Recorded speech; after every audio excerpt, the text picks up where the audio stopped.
Друзья, всем добра. Добро должно быть с кулаками, добро должно бить кулаками. Сегодня мы поиграем в новую игрушку. В мае вышла, правда, уже 2 месяца, и, полтора месяца. И мне она очень понравилась. Она появилась как раз на одном из ресурсов, в общем, где вы можете ее скачать и сами попробовать. Ссылочки все в описании. Че, поехали? Она мне понравилась. Я один трай сыграл, меня завалили, умер от того, что кислород закончился.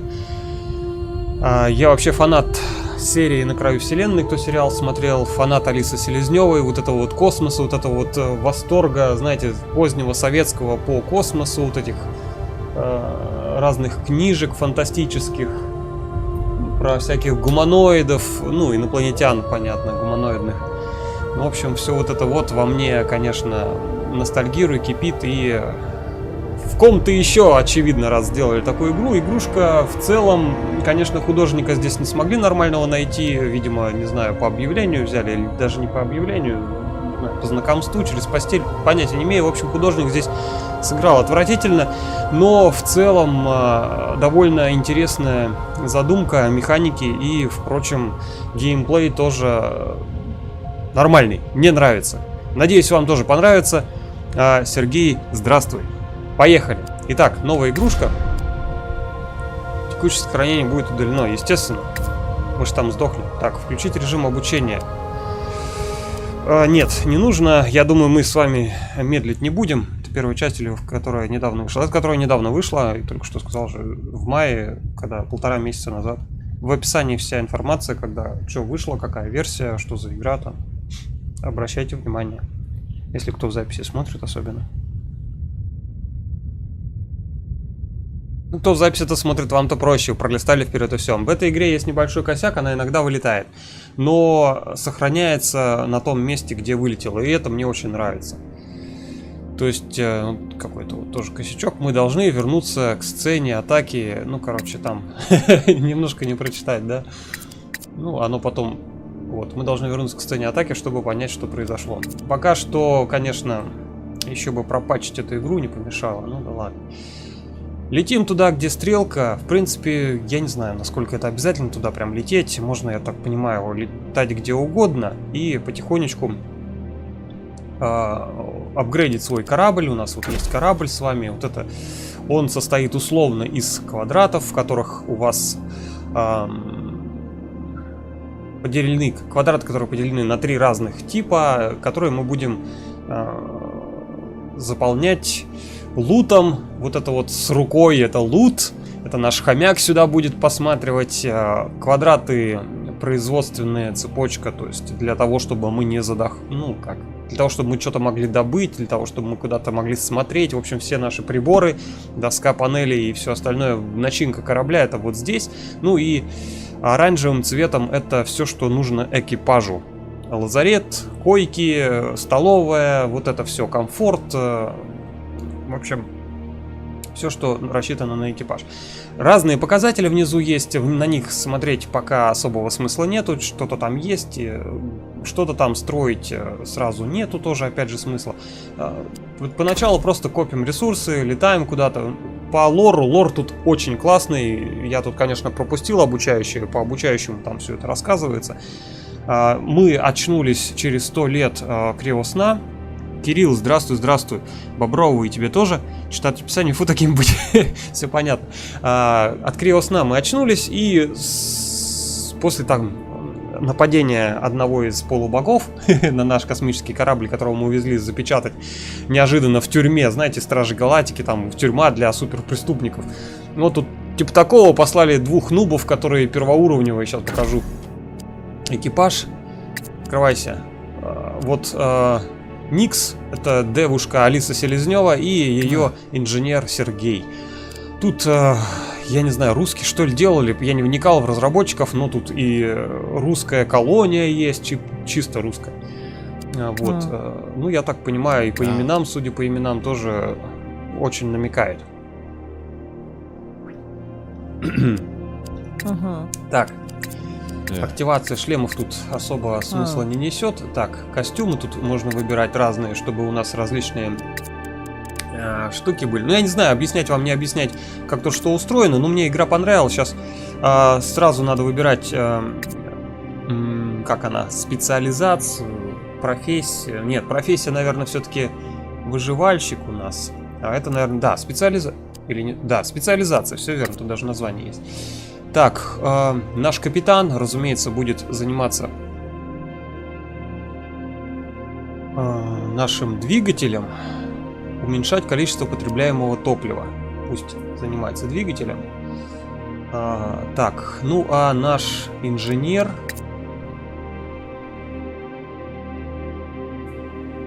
будет заниматься... Так, поиск ресурсов, дальность телескопа, сбор ресурсов. Ну, вот водородный зонд, он для сбора именно топлива. Ну, в общем, топливо можно хорошо так сэкономить, если выбрать две специализации. Дальше можно экипаж будет расширять, но это нам нужны технологии, чтобы что-то на корабле построить. Сейчас пока у нас 2 из 2 экипаж, больше не может быть. Нам нужно здесь модуль построить коечки всякие, чтобы нам еще нанять экипаж. Но, в общем, пока они очнулись 100 лет спустя и не знают ни хрена, что происходит в галактике, поэтому, как бы, поехали изучать, что происходит. Есть разные гиганты. В зависимости от того, какой гигант, разные планеты вокруг него крутятся. Ну или карлики, гиганты, карлики. Вот. Газовые гиганты вокруг голубых, там газовые гиганты, газовые планеты вокруг голубых гигантов, там вокруг красных карликов. Это у нас, кто не в курсе, желтый, я так понимаю, да? Звезда, которая желтая, ну, наше Солнце, желтый карлик, оно после взрыва превращается в красного карлика, если я не ошибаюсь. Ну, короче, неважно. Здесь каменные планеты, здесь живые планеты желтого карлика, здесь у голубого гиганта газовые планеты. Газовые дают топливо, каменистые возле красного гиганта дают на корпус ремкомплекты, так скажем, да, железо, которым ты чинишь корпус, ну и там другие ресурсы. На желтом карлике ты можешь кислород пополнить, ну, добыть, там, в трюмы запихать, все такое прочее. Какая няшка страшная. Кастомизация есть, фига тут нет. Тут я говорю, тут художник был по блату и явно... Так, что, первая задача у нас какая? Вообще летим туда и по пути пытаемся выжить. Постепенно найдем новый корабль, на него переберемся. Корабли здесь отличаются базовыми: комфорт, сопротивление экосистем, но это не важно. Самое важное здесь в кораблях — это количество слотов под всякое оборудование. Вот это важно. Тут в этом корабле 22 слота, а в других кораблях там я находил 27, ну больше не находил, один трай только играл, поэтому вот, что знаю, то знаю. Так, красный гигант, топливо, кислород у нас есть, да, на корпус. Ну, вообще, нам без разницы, куда лететь, пошли к красному сначала. Тут показан расход, который мы... расход ресурсов на путешествие кислорода, сколько потратим бензина, ну и сколько потратим морального духа. Ну, с моральным духом тут проблем нету, поэтому как бы, на него можно вообще не смотреть, забить. Особенно по ночи. Так, что-то громкость звука, наверное, высокая, да? Музыки. Так, что тут? Сейчас сделаем быстренько. Вообще, можно не читать, в принципе. Что мы получим? Предмет, потеряем топливо. Получим предмет, потеряем кислород. Можно вообще ничего не делать. И тогда ничего не получим. Предметы нам не особо нужны. Терять кислород или топливо нам не нужно, поэтому просто покинем место. Не всегда нужно что-то там пытаться выявить. Вот они, две каменистые планеты возле красного карлика. Ой, гиганта. Красного гиганта. Тут хоть наземные миссии есть, в первой части и этого не было. Не знаю, я тут... в каком виде ты тут думаешь могут быть наземные миссии? Тут текстовая игрушка. Это космические рейнджеры, которые первые космические рейнджеры, не которые где там восстание этих роботов-то где было. Где можно было по планете бегать, там роботами против роботов сражаться. Нет, тут вот чисто олдскульные космические рейнджеры, текстовые квесты. Ну по планетам ты бегаешь, Это по планетам ты бегаешь, это да, есть такое. Когда аномалии там находишь. Ну, короче, сейчас расскажу, блин. С меня такой себе рассказчик. Опыта бешеного пока нету в игре, но, в принципе, я довольно далеко продвигался. Часов, наверное, 8 я в нее отыграл, так что вот весь мой опыт. Так, мы нашли с вами каменную планету, здесь аномалий нет, если бы было, мы бы могли бы спуститься, побегать по ней. Ну, давайте сейчас быстренько пробуримся, что-то добудем. Можно пролистывать сцены щелчком мыши, помогает ускорить процесс. Я на 7 все добываю, чтобы оборудование не так быстро ломалось. Это глубина погружения бура в землю, грузить все. Ну, вообще лучше, конечно, ручками все это грузить. У нас один слот всегда должен быть железом забит. На 20 хотя бы, я не знаю, 20, да. Вот. Один слот, ну вот, железо это у нас корпус. В данном корабле. В разных кораблях разным чинится. В этом корабле корпус чинится железом. Кислород пополняется кислородом, топливо пополняется водородом и гелием. То есть у нас либо водород, либо гелий должен быть всегда на корабле, кислород должен быть всегда и железо на данном корабле. Все, еще раз будем бурить, мы, возможно, еще добудем тория. Это ресурс нужный для постройки всяких там модулей, но у нас все построено. И здесь тоже все построено, чертежей у нас пока нету, надо чертежи где-то искать, чтобы построить крутые модули. Пока у нас все такое, чтобы можно было только летать, и все. В смысле, думаю, я видел на стриме, буржуи стримили, как только вышло, можно будет на планеты выходить. Ну да, тут это есть, но там как бы, там такие миссии. Они все равно текстовые. Ну, тут добежал куда-нибудь, и там началась текстовая миссия. Добежал до другого места, и там началась текстовая миссия. Типа того. Тут нету такого, что что-то там бить кого-то там, стрелять, перестреливаться. Даже если все тут перестрелки, тоже в текстовом виде. То есть ты нажал, типа, да, давайте убьем. И там тебе рассказывают, как твои там убивали. Или убегали, или умирали. Ну, короче, вот. Ладно, поехали. Пока уйдем. Торий тут есть, это как бы можно было и 2 раза копнуть. Второй раз ты копаешь в 2 раза меньше ресурсов. Ну и третий раз получается в 4 раза меньше, чем первый был. Ну или что-то типа того. Или в 2 раза меньше, чем второй раз копнул. Короче, не очень выгодно. Вот, давайте побегаем по планете. Сейчас будет тут мини-игра, где мы тут находим разные 2 варианта беготни по планете. Можно только один из них сбегать. Тут мы только ресурсы пополним, здесь мы сможем и минералы, и омегу собрать. Омега — это универсальный ресурс, который можно потратить на все. То есть им можно пополнить топливо, и кислород, и починить корпус. Ну и там, и починить любой модуль. Ну, в общем, продать, разумеется, как без этого. Здесь, правда, потребуется у нас... Нет такого парня. Всего 3 специализации в игре, профессии в игре. Инженер, потом, ну, как сейчас здесь посмотрим, ну, неважно, короче, все, приземляемся, поехали. Сыграем, пофигу, что нет нужного персонажа, все равно побегаем по планете. Экспедиция. Я сначала экспедиции делаю, затем бурением занимаюсь, если есть возможность. Ну, она всегда есть, если экспедиция-то есть. Так, на газовом гиганте нельзя бурить, а везде на остальных можно. Минералы омега. Итак, 3 профессии. Инженер, это красненькие вот такие вот рак. Да, потом желтые церковные, я не знаю, как это назвать, хрень, это выживальщик, как ни странно. И еще вот та, которая у нас в миссии требуется. Ой. Как там эту миссию еще раз? Хорош там загружаться. Так, экспедиции. Вот здесь вот значок звезды такой голубой. Пласт ресурсов, звезда голубая 3. Это там типа священник или что-то такого, или дипломата. Короче, который балаболит много. Стример, короче. Вот. Ладно, поехали. Здесь мы выбираем ресурсы, с которыми мы пойдем, которые будут добавлять всякие разные бонусы. Ну, вот этот священная мазь, его лучше вообще не использовать тут.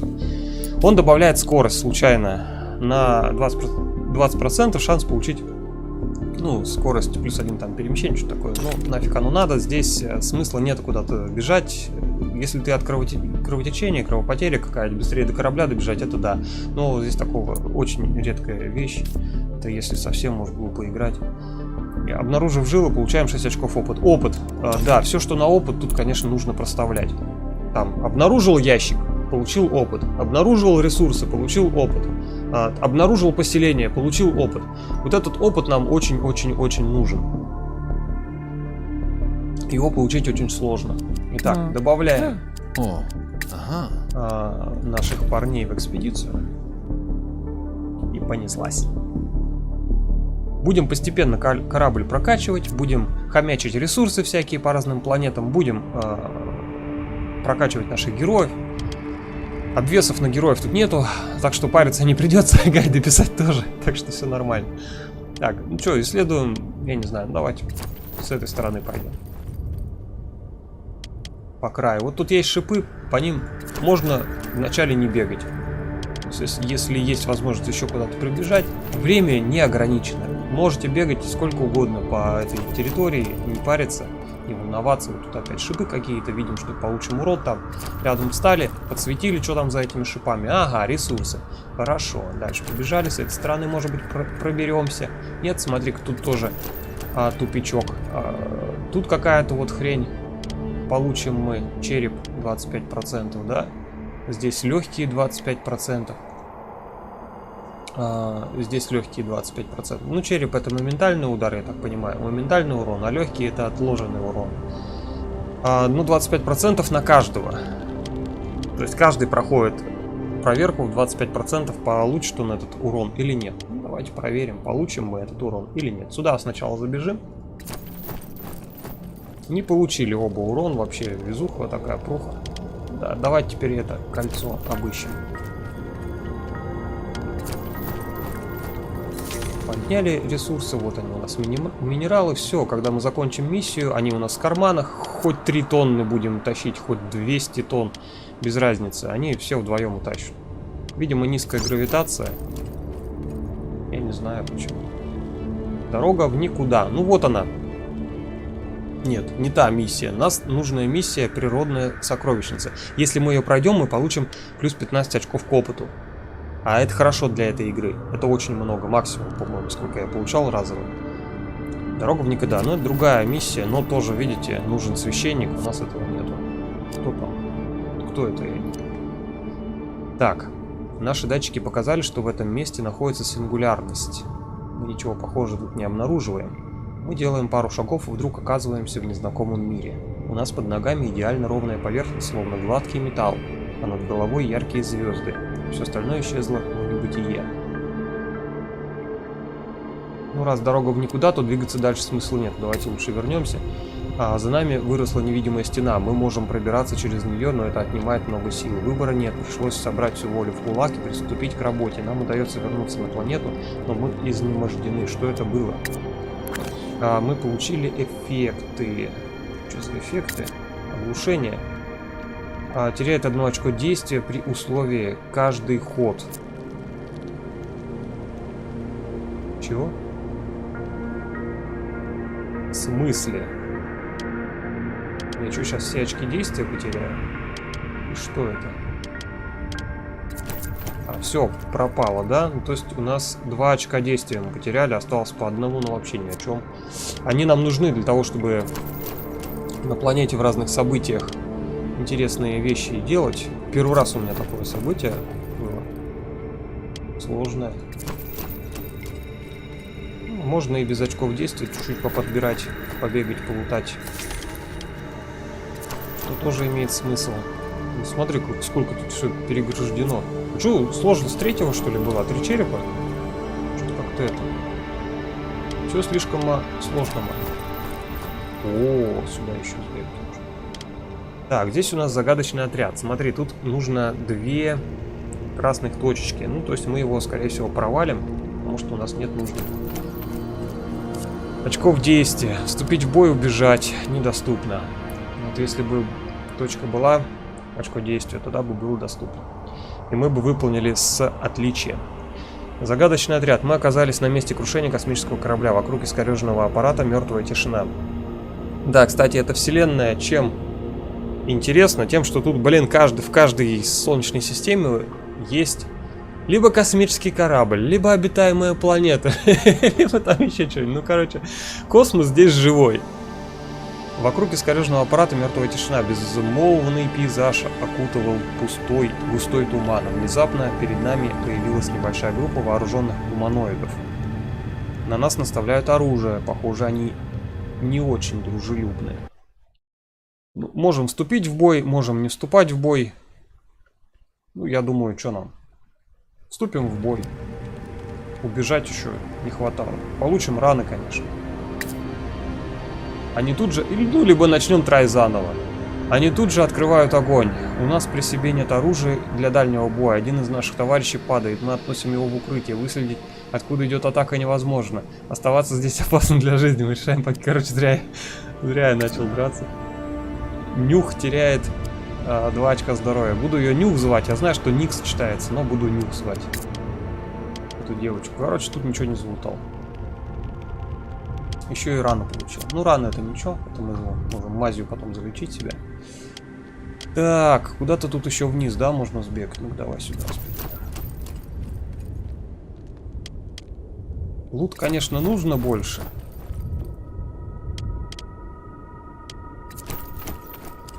Вот, есть ящики какие-то нашли. Но сначала сюда сходим. О, нормально добежали. В обход всех этих... Так, ну и здесь что там? О, вот она, природная сокровищница. Вот сюда нам надо будет сбегать. Мы туда сбегаем. Да, она вот закрыта здесь шипами, здесь грибами, здесь грибами. С 3 сторон закрыта эта сокровищница. Сначала все остальное залутаем, потом туда пойдем, там корабль вызовем. И он нас увезет. Можно своим ходом до корабля дойти, в принципе.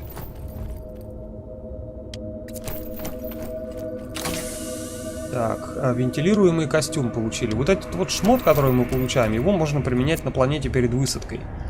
Либо продать, обменять на ресурсы на какие-нибудь. Тоже выгодно. Он ничего не весит, в корабле не занимает места. В отличие от ресурсов, которые, блин, каждому ресурсу каждое отдельное место нужно. Это немножко бесит. Потому что места очень мало. Всегда арена. Тут, в общем, тоже у нас не хватает ни хрена. Опять убегать придется. Черт. Арена. Мы оказываемся возле руин древнего амфитеатра невероятных размеров. Это пустынная местность, но наши датчики уловили здесь высокий уровень энергии. Один из членов экипажа поднимает с земли копье, он делает шаг назад, готовится метнуть копье. Куда же он целится? В нас, своих товарищей! Убежать. Это какой-то бред. Капитан отдает приказ отступать, и мы с радостью подчиняемся. Наш товарищ, похоже, совсем спятил. Он преследует нас и бросает вслед копье и камни, пытаясь сдержать нас. Как только мы пересекаем порог амфитеатра, бедолага приходит в себя и не может поверить, что напал на нас. Мы же... Ну, тут, да, тут косяк квестов, типа нас двое, да, в описании тут минимум 3. И так вот идет очень много квестов, пока у нас новые члены экипажа не появятся. Пройдет часов, не знаю, часа 2, наверное. Если вчитываться, вот медленно все играть, как положено, вникать, смаковать сюжет. Ну, если быстро играть, то можно, наверное, за полчаса корабль сменить там или найти койку, построить койку, еще экипаж нанять. Ну а до тех пор, пока нас двое, такие вот казусы будут в квестах, конечно. Еще опечаток много заметил. Ну, я думаю, это все исправимо. Мы же оказываем... А вот картинки, это, наверное, уже неисправимо. Кто художнику руки оторвать и на место пришить, где плечи.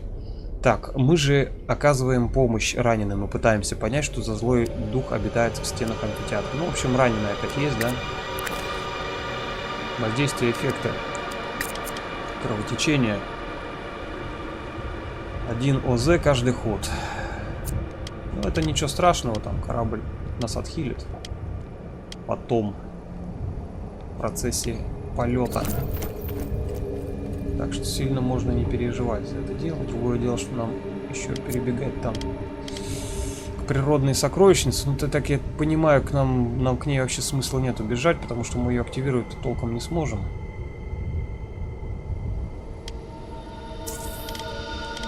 Может, тогда и не бежать. Так, а к кораблю нам, чтобы пробежать, надо обязательно через какую-то аномалию, да, пересечь. Ладно, давайте корабль вызывать. Потратим 5 топлива.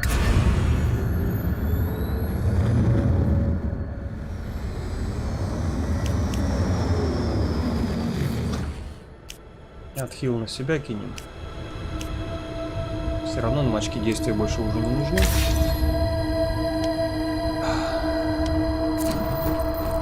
$5-4. Вернуться на борт. Экспедицию мы провалили. Ну как провалили? Просто очков опыта получим. Не завершено. Получим чуть меньше. Вот за событие 13, за навык 2. Применение навыка, вот что я отхилил в конце. За собранный урожай, что урожай собирали 6. Опыта 21. Ну а вот если бы события задания выполнили основное, еще плюс 15 бы было сразу. Поняли. Так, вентилируемый костюм. Не знаю, что такое. Сейчас посмотрим. Что дает. Что-то да подобрали. Тоже нормально. Еще не бурили мы, нифига. Сейчас побурим. Привет, привет, Ал. О, планета-то хорошая. Тут есть вольфрам. Вольфрам тут очень ценный, редкий ресурс. Кремний не особо редкий. Так. Слотов у нас нету. В принципе, вот кроме вольфрама все остальное можно будет продавать. Так, это мы с вами еще раз побурим. Может, еще вольфрама найдем. Нет, нифига не нашли. Топливо заканчивается. А вот это плохо.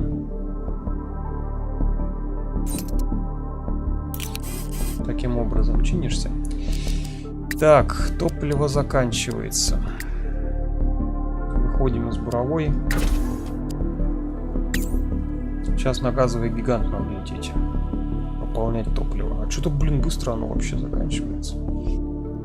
Так, разбирать ресурсы.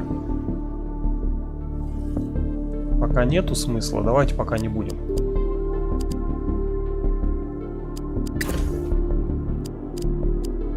Взлетаем. Еще 5 топлива.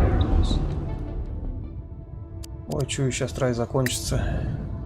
Что там, вторая каменная? А, это мы сейчас были на второй. Мы все тут исследовали, эту систему. На само Солнце летать смысла пока нету. Ну, на ней тоже так можно поживиться. Так, ну мы видим, что вот здесь есть голубой гигант. И на нем можно, в принципе... Или вот на нем... Ой, ближе. Нас потом приведет. Наверное, вот этот... Голубой гигант. 7 топлива сюда потратим. Там еще топливо на посадку надо. Топливо на использование бура. Что можно тут и проиграть уже сейчас. Сюда 3 топлива. Ну и бур 7, да, нормально. Еле-еле получилось. Это выживалка. Игра на выживание. Я обожаю выживалки. Обожаю космос. Ну, короче, все сошлось. Карты сложились. Так, топливо еле-еле. Нам нужен водород и гелий. Или гелий, или водород.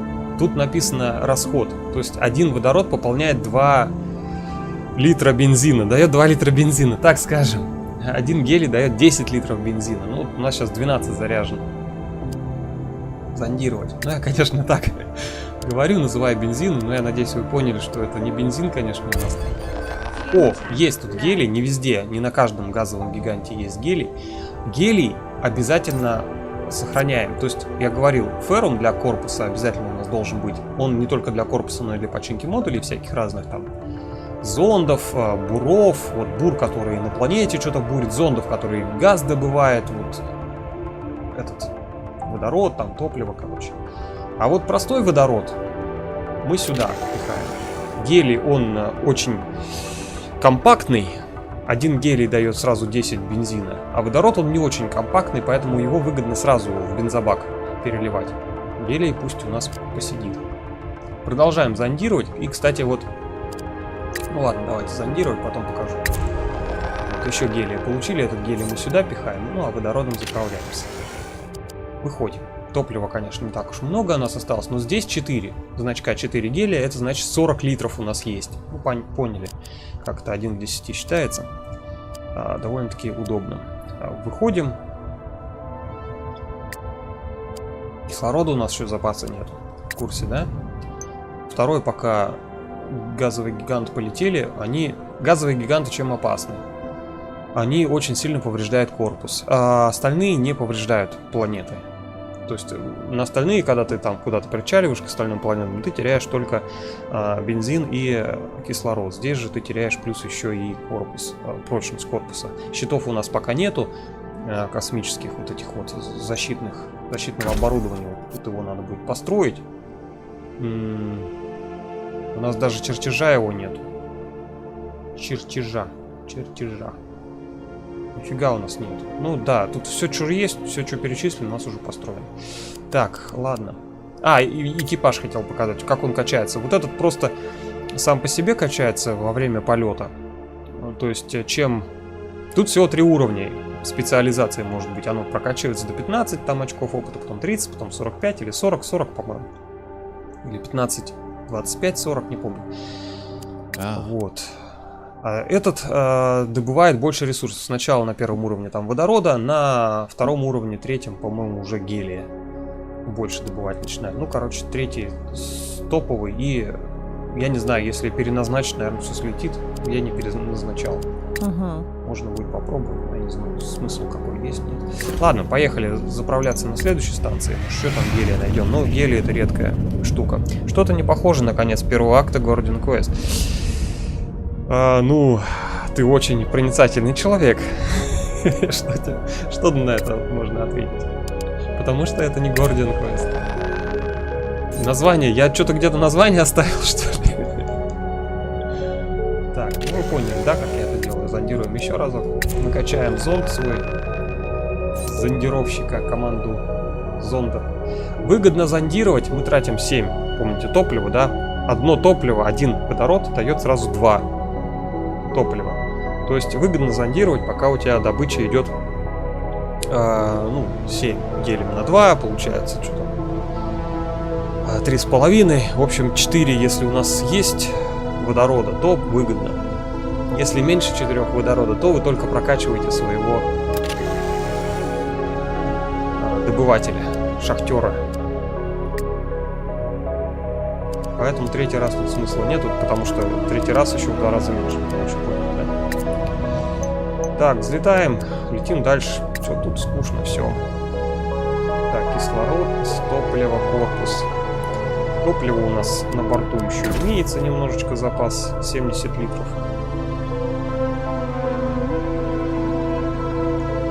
Так, корпус. Можно пойти слетать на какую-нибудь обитаемую планету. Экипаж у нас сейчас как раз... У него перерыв.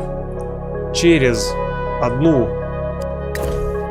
один прыжок он восстанавливает свои возможности плутания по Земле. Ну, то есть ты высадился на планету, побегал по ней, и ты не можешь бегать на следующей планете, если не пролетишь... Короче... не сделаешь 2 прыжка на космическом корабле. Вот 2 прыжка сделал, тогда уже все. Можешь после этих 2 прыжков бегать по планете. Вот у нас следующий прыжок. Так, белый там карлик. Куда нам надо-то? Что белый карлик дает? В белом карлике комбинированные планеты. Поняли, да? Красный карлик корпус, желтый карлик кислород, ну и газовый этот... Даже голубой карлик, да? Где мы были сейчас? Голубой гигант, да. Голубой гигант — это газ, это топливо. А вот белый карлик — это, по-моему, что-то там комбинировано. Давайте полетаем, не помню.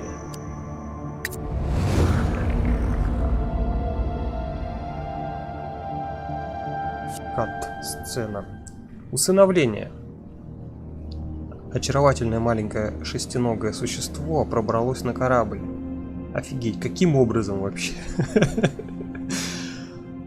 Оно быстро становится талисманом экипажа, но с некоторых пор стало агрессивнее и требует больше еды. Однажды вечером мы следим за этим существом и обнаруживаем, что оно родило дюжину детенышей. Что нам делать? Отдать их в добрые руки, оставить их? Отдадим в добрые руки. Мы находим тех, кто готов приютить. Квест, я что скажу? Ну, не к месту, конечно. Мы там гол как сокол, еще никого из сознательных вообще аборигенов не видели.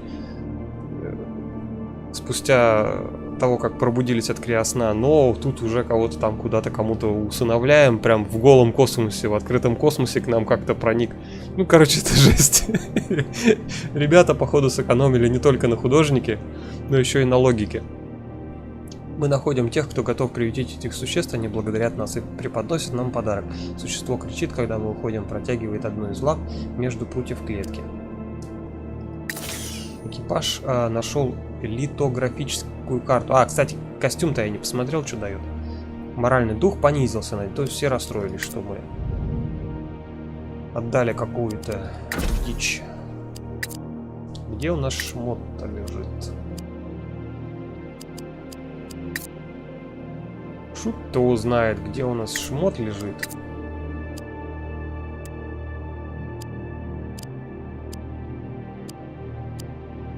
Ну, видимо, пока в магазин не зайдем, мы не посмотрим это дело. О, сохранялка. Здесь может сохраняться. В игре сохраняться нельзя, кроме как вот в таких вот хранилищах. Итак, что у нас? Все есть? Ну, начнем тогда с газового гиганта. Если оно было одно, то от кого детишки? Может, оно было беременно? Страшно за Серегу. Не, у Сереги же есть нюх.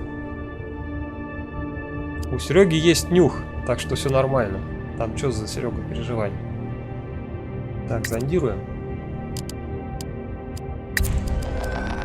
Да ладно, опять повезло, с гелий был на планете. Еще чутка.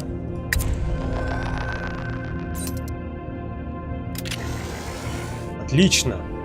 Максимум в одной ячейке может быть 20 любых веществ. Я не знаю, как назвать. Так.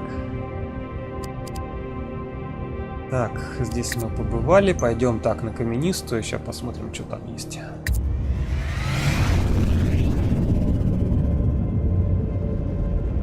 Наверное, зря на каменистую. Ну ладно.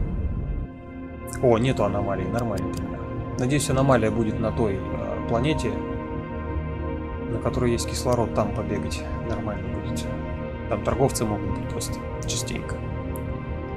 Так, приземляемся и добываем ресурсики. Так, сцену пропущу. Добываем ресурсики бурением. Качаем наших персонажей. Так, кремний. Ну, кремний мне не нужен. Железо можно сразу сюда закинуть. Еще побурить или не бурить. Там уже вряд ли что-то дадут. Ну, давайте побурим. Сломали бур. Ничего страшного. Нажимаем на бур. Починить. Чинится все за железо, так что все нормально. Еще и на корпус осталось. Все, выходим. Хватит. 2 раза побурили, хватит. Взлетаем, тратим бензин, тратим кислород. Летим на следующую планету. Здесь планета с кислородом. Но сначала давайте, наверное, здесь сохранимся. Хотя вот я не знаю, зачем это сохранить. Когда выходишь из игры, тоже автоматически сохраняешься. А тут может быть это точка, как она.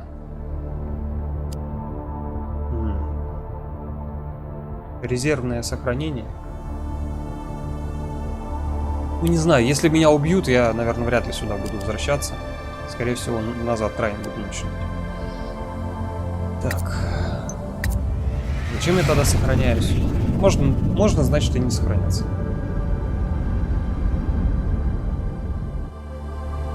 Так, приземляемся.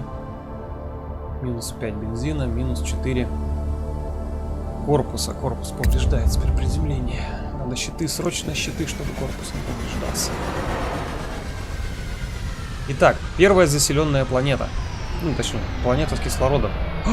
Да это же елочки. Или не елочки. Ну, возможно, не елочки, потому что остальные растения что-то на елочки совсем не похожи. Садовая планета. Все планеты с кислородом называются здесь садовыми. Голова твоя садовая, знаешь? Кислород, просто кислород. Это тоже надо. Его тоже запихиваем сюда. 20 штук у нас должно лежать на НЗ, в общем, на всякие непредвиденные. Слотов на самом деле не так уж много, поэтому вот такие вот. Больше добывать мы кислород не будем. Так. Хватит. Сейчас нам срочно опять за топливом лететь. Конечно, можно гелий потратить, нам вот подсказывают, да, когда наводим, но не будем.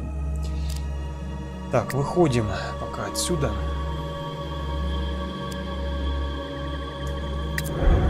Не было здесь, да, аномалии?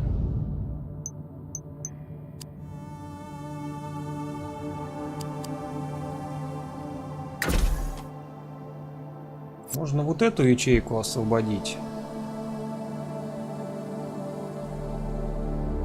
Ну давайте освободим. Есть у нас такой перерабатывающий завод, который перерабатывает случайные ресурсы, наши минералы. Много разных. Часть придется выкинуть.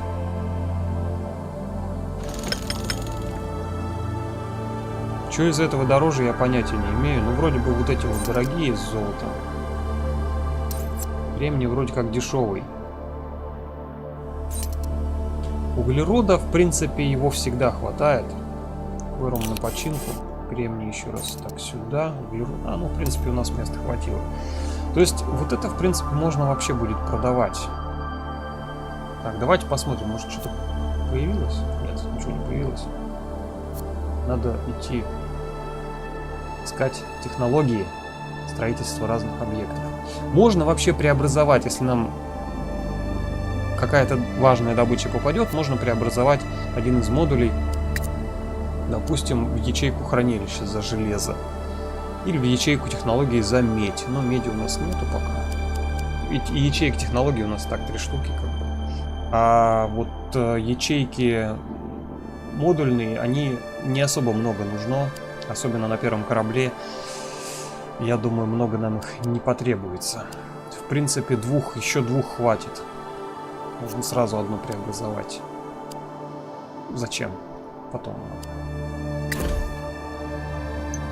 Так, это мы где? Это мы все здесь изучили, летели дальше. Летим по квесту. Квест разнообразен немножко геймплей, конечно. Так, нам нужно топливо. Ищем газовый гигант. Ой, ищем голубой гигант. Вот он как раз, голубой гигант. В нужном направлении полетели.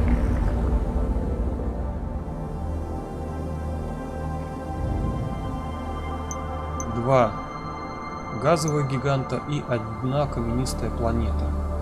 Отлично. Кислород у нас на максимуме. Последняя была планета с кислородом. Так что можно особо не переживать. А вот топливо и металлы нам нужны. Металлы это, сразу считайте, металлы это у нас доход, за который мы будем вот эти вот продавать и строить потом всякие супер-пупер модули. Или покупать всякие шмот. Так, что мы там взяли-то? Короче, еще зондируем, потому что там был гелий. Упс, гелия нет, но все равно 6 это больше 3, поэтому выгодно прозондировали. Вышел из строя водородный. Ну, что делать? Чинить.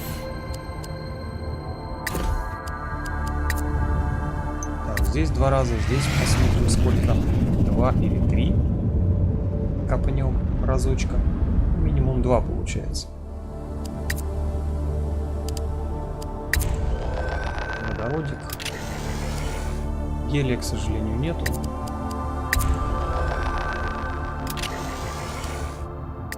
Так, 54 топлива.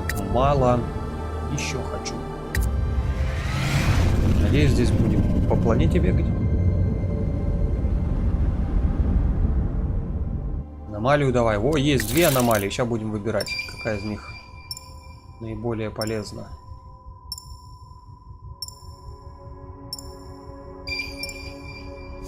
Мини-игра по выбору. Так, пласт ресурсов. стоит 2 очка действия нашего инженера. Очень сложная карта. Минералы, предметы. Вторая аномалия. Схемы. Вот это самая важная тема. Это мы разные на корабле модули сможем строить. Поехали. Правда, надо будет сохранить 3 очка действия нашего инженера, не тратить.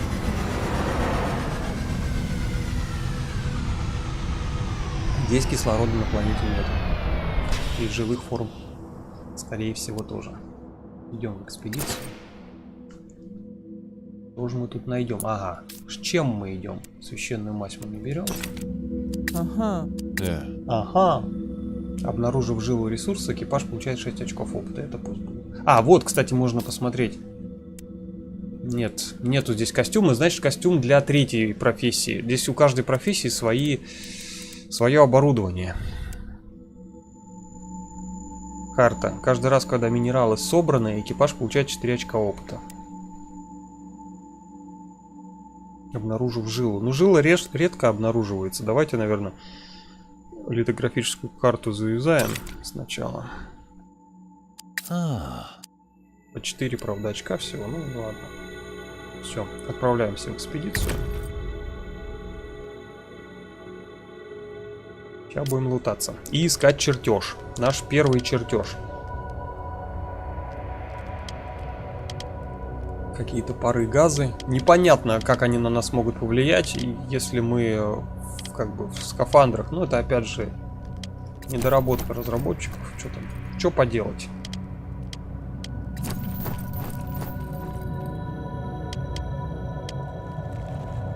Солярия. Вот можно тратить нам очко действия выживальщика, поэтому потратим. Включить робота, он активно уже. Во время путешествия мы находим шикарное поместье. Давным-давно его построил зажиточный отшельник. Ага, на планете, на которой кислорода нет и вообще атмосферы. Но время над этим местом не властно. За чистотой и порядком здесь следит армия роботов.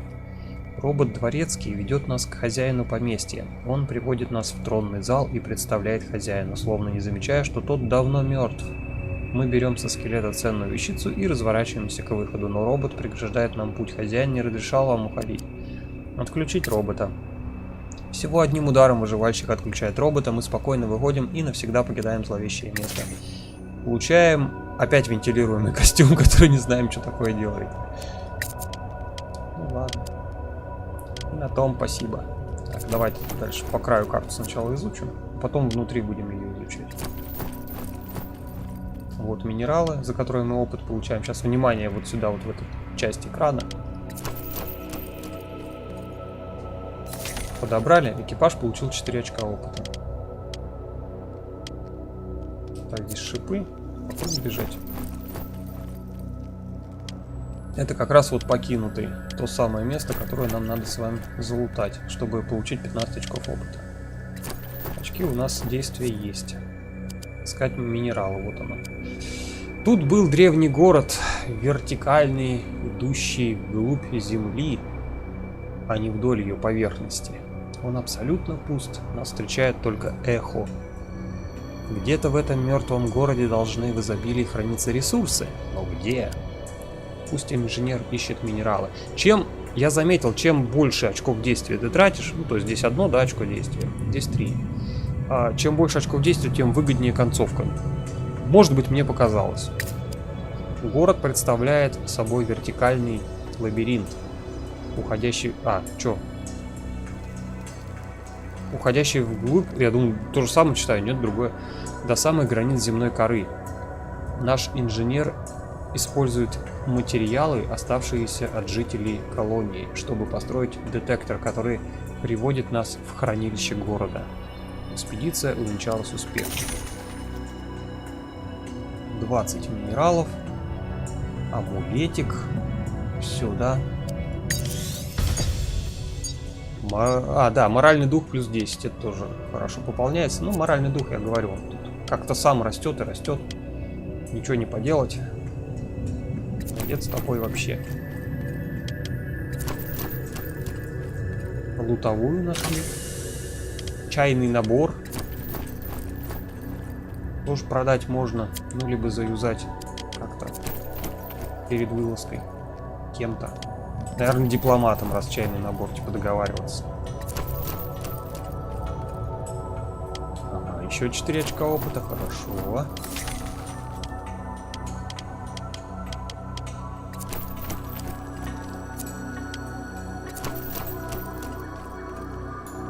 О, какая-то хренюлина. Сейчас мы эту хренюлину залутаем. Что такое? Неопознанный объект. Ну, опять же, у нас очков нифига нету. Но, возможно, будут очки выживальщика здесь работать. Нет, нету очков выживальщика. Мы обнаружили поблизости гигантский металлический объект, который может нам пригодиться для корабля. Приближаясь к объекту, мы замечаем от удивления... Это огромный робот. Замираем от удивления. Который свернулся калачиком, будто спит. Какая цивилизация создала этого гиганта? А главное, зачем разобрать робота? Вот это махина. Мы подбираемся к роботу ближе и потихоньку разбираем его. Запчасти нам не помешают. Сами того не зная, мы активировали систему защиты, которая оживила Титана. Робот раскрыл красные глаза и заметил нас. Мы тут же бросились бежать, но Титан успел покалечить одного из членов экипажа. Гигант бросился в погоню, но не смог нас догнать, и ему не хватило деталей, которые мы забрали. К счастью, мы успеваем покинуть опасную зону. Каждый потерял по одной единице очков здоровья, но мы нашли минералы. Странно, что это минералы. Ну да ладно.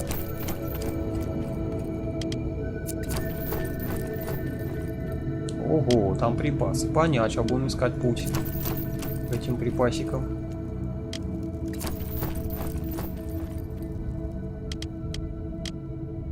Схему мы так еще и не нашли, да? Там тут все. Все залутано.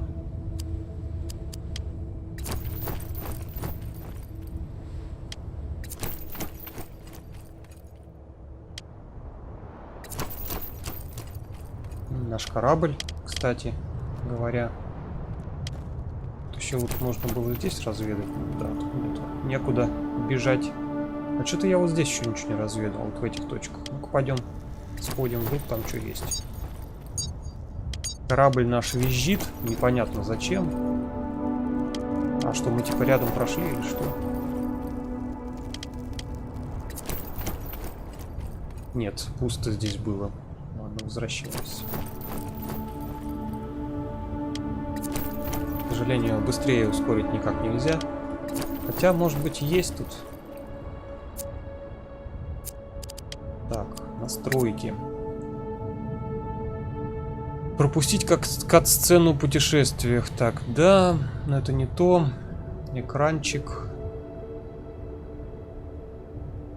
Качество текстур супер. Поняли, да, Юма? Нету тут ничего. Звук вот тут, наверное, надо на 30-ку сделать, чтобы, как обычно, у меня... То, наверное, для вас слишком громко.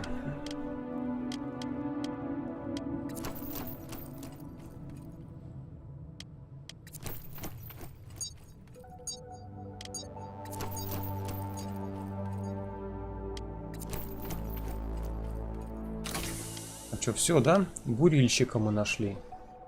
Что за бурильщик? Все, больше же тут не было ничего интересного. Скрытого от моих глаз. Это больше. Тогда можно улетать отсюда.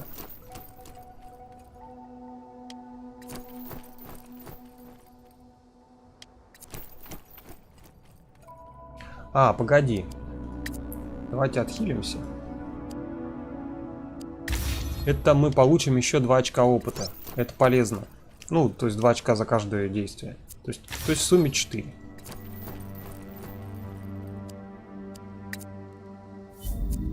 Так что, в принципе, полезно, когда вас бьют. Вот, за навык 4 получили. Задание. Выполнили основное задание. 15 очков опыта. Итого 36. Хорошо. Я так понимаю, 36 поделилось между ребятами. И как это, что оно, получается, поделилось? Вот, бурильщик какой-то. Ну да ладно, потом посмотрим. Наверное, инженеру можно с собой брать на вылазку, чтобы там что-то больше добывало или еще что-то такое. Ох, сколько надобывали. Так, смотрите, если некуда грузить, сразу нажимаем сюда. Перерабатывающий завод, и у нас все эти минералы здесь появляются. Ну и... Тыдым. Если места не хватит, опять же, один из отсеков, ячейку модуля мы с вами переоборудуем под хранилище. К сожалению, ячейки перемещать нельзя. Уже сами ячейки. Чтобы удобно было все смотреть. Даже омегу нашли. Давай погрузим все. Остается у нас 3 материала. Ну, допустим, мы этим можем в топливо, да? Давай, наверное, в топливо закинем.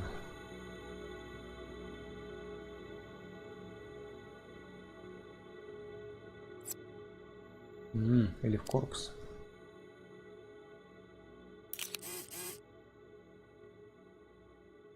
Медь и платина. Так. Одну точно делаем. А, я сейчас не могу, блин, надо было сразу сделать. Так, платина. Углерод нафиг выкинуть, платину оставить. По-моему, платина дорогая. Что-то мне подсказывает, что платина дорогая.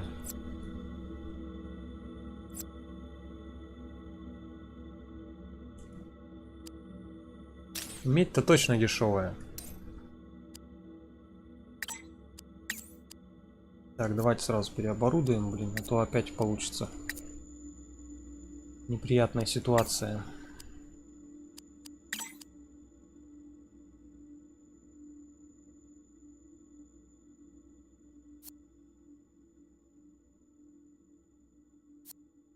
Ничего нового нету. Блин, а мы же должны были схему найти, я что-то не понял. Или не тут? Вон схемы, возможные награды.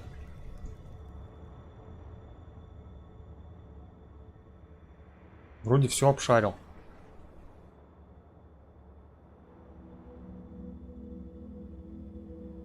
Непонятно.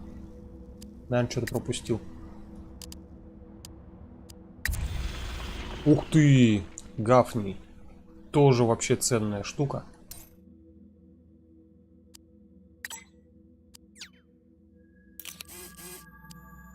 Еще надо тогда раз бурнуть.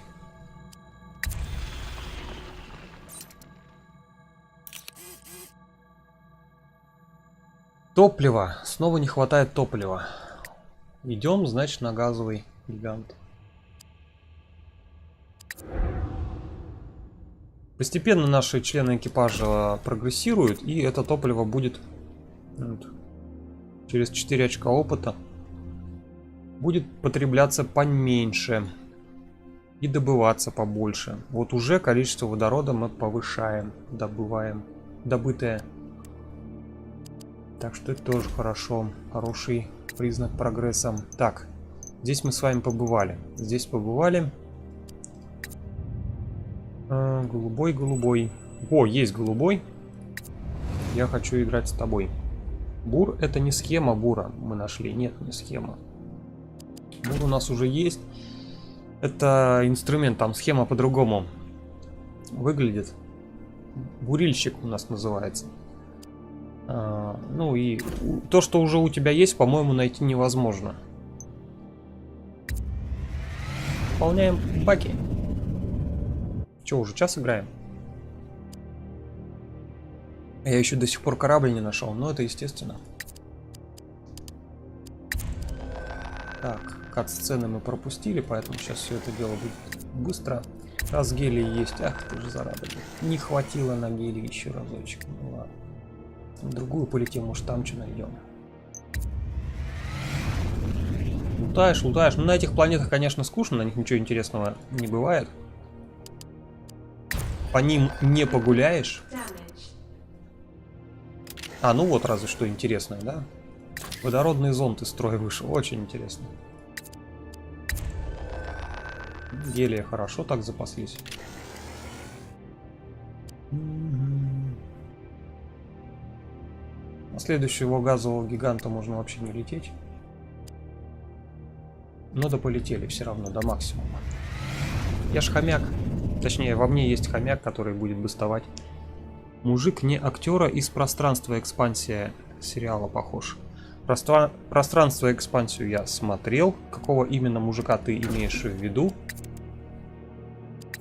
Вот этого, кого ты имеешь в виду оттуда? Что-то я не помню там похожего мужика.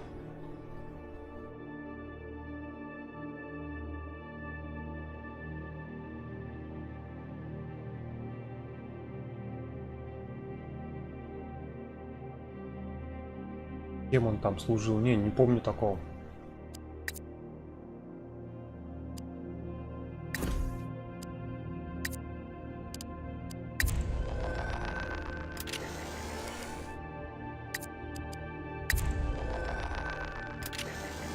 О, соточка.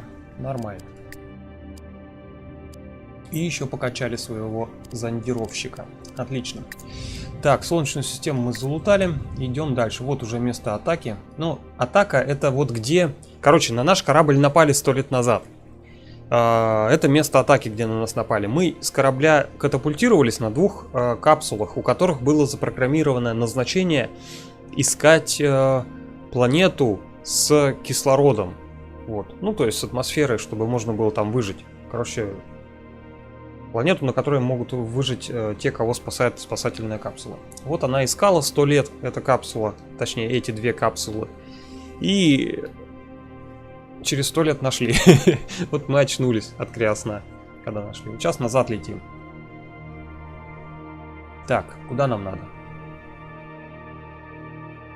Нам вообще на кислородную планету, там всякие... О, давай белый карлик, тут же всякие разные.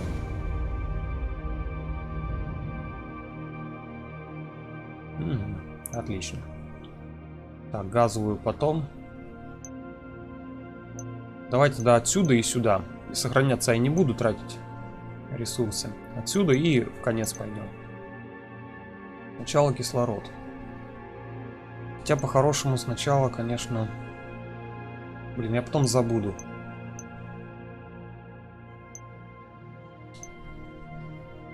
Ладно, пофиг. Сначала каменная, потом кислород, потом газовый. Ой, сложно. Все забуду. Так, приземляемся. Событий никаких нету. Урин. Кремний хренов. Кремний. Больше, наверное, не будем. Не нужен мне кремний. Он дешевый, по-моему, там для обмена.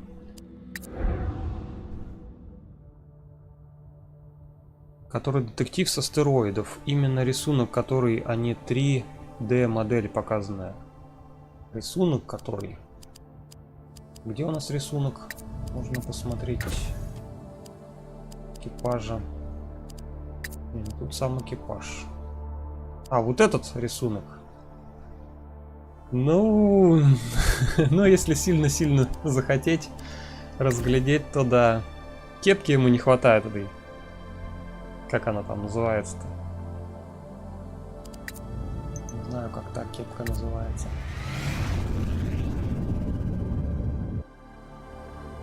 Детектив вообще классный. Вот первая серия, экспансия, и все остальные, это вот небо-земля. Вот как будто вообще разные фильмы. Первый реально как полноценный фильм. А вот все остальное, ну, такое себе. Так, приземлиться. Кислород пополнился бесплатно. Событий никаких не было. Увы. Сломали опять. Бур сломали. Ферум есть, так что все нормально.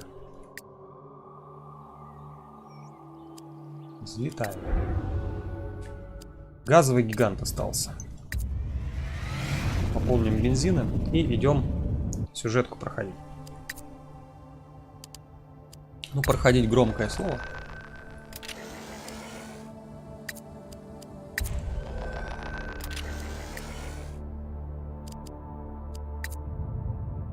Так, вот оно место. Голубой гигант. Тут, кстати, тоже будет топливо, да?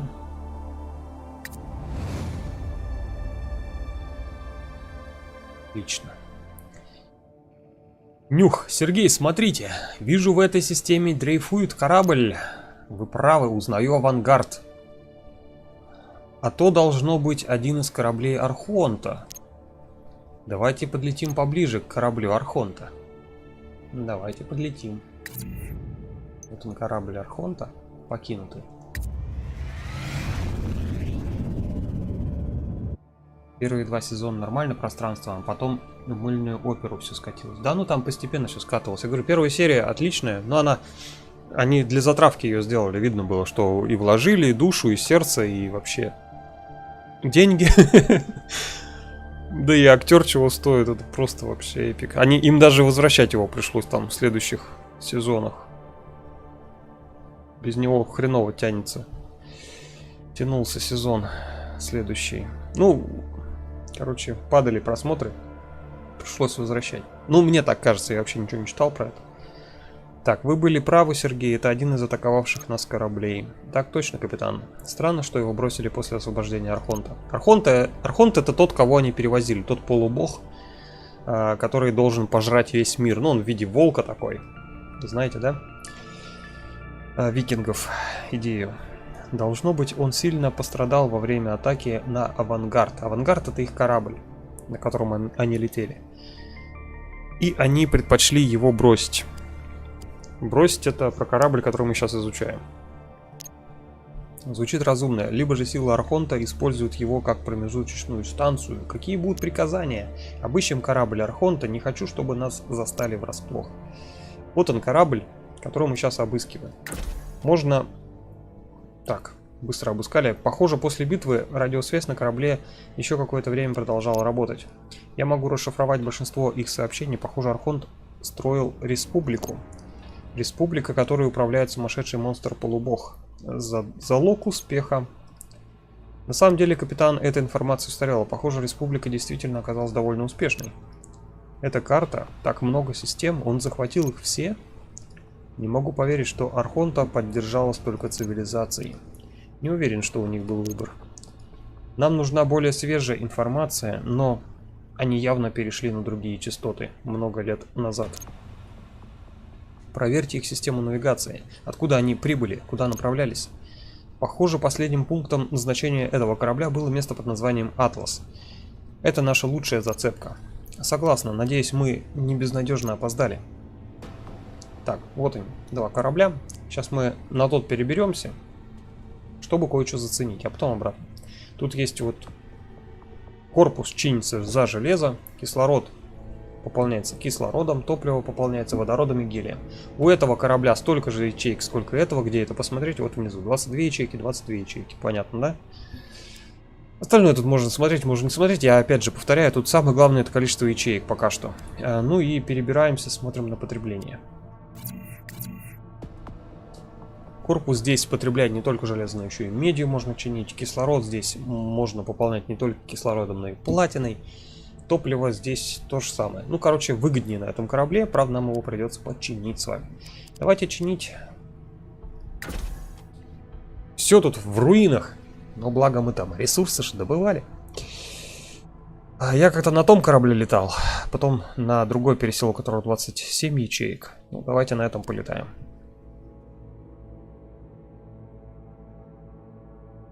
Так. Тут у нас уже есть обычная каюта. Максимальная численность экипажа +2. Замечательно.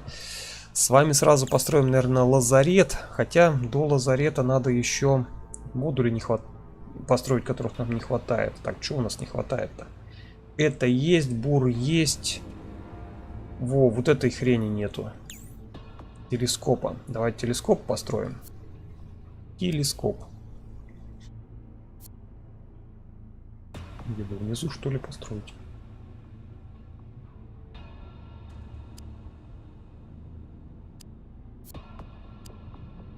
Неважно, короче. Телескоп мы построили. Так, дальше зонд есть. Переработчика нету вот этого вот еще. Перерабатывающий завод. Вот он. Построили. Так. Прыжковая хрень есть. И двигатель этот есть. Хорошо. Синие слоты мы все построили. Лазарет. Давайте вот здесь вот построим ячейку для технологий. Купрум нам нужен. Где же нам взять купрум? Ай-яй-яй-яй-яй. Даже не знаю. Так, это мы сейчас объединим с вами.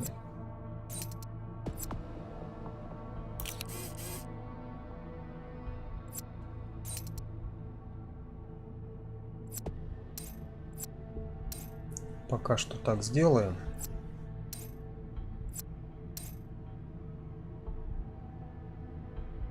Так, ну что, надо, наверное, ячейки здесь тоже восстановить. Ячейка хранилища.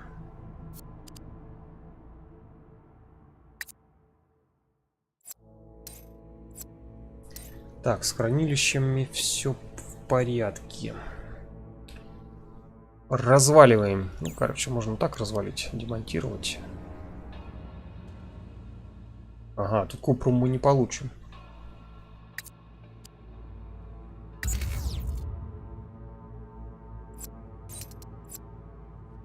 Под углерод нужна ячейка.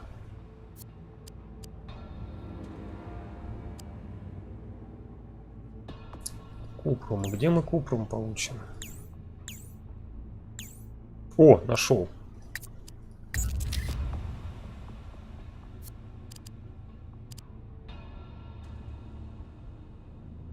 Подожди, нам не ячейка технологии, нам ячейка модуля нужна. Ой, чуть было не тот ткнул. Все нормально. Теперь все хорошо. Так. Обычная каюта.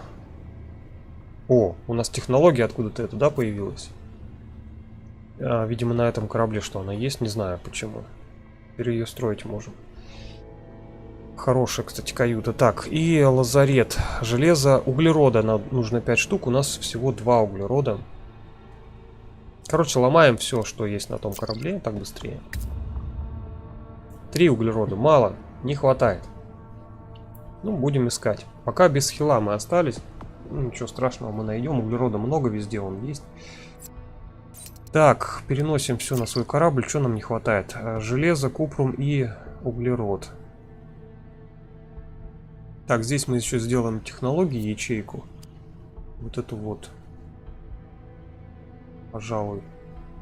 Здесь, наверное, ячейки хранилищ замутим. Нам бы по-хорошему еще одну ячейку под модуль. Или даже не одну.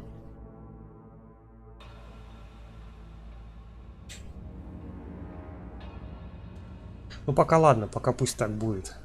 Там потом сюжетные миссии будут. Нас заставят одну из ячеек освободить и превратить их во что-то. И освобождай куда хочешь, в открытый космос. Вот это вот очень неприятная ситуация.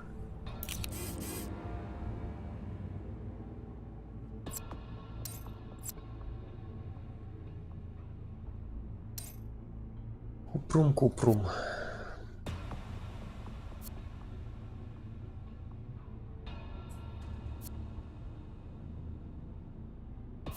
Ячейка технологий.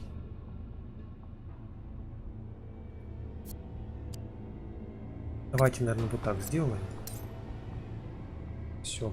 Ячейка технологий запасная есть. Ячейка модулей жилых тоже есть. Так, ячейка технологий, ячейка модуль. Надо запомнить, как они называются. Это ячейка ресурсы. Все ясно. Все. Мы отстыковали. Здесь ничего больше не разрушишь. Не демонтируешь, только можно строить на них или изменять.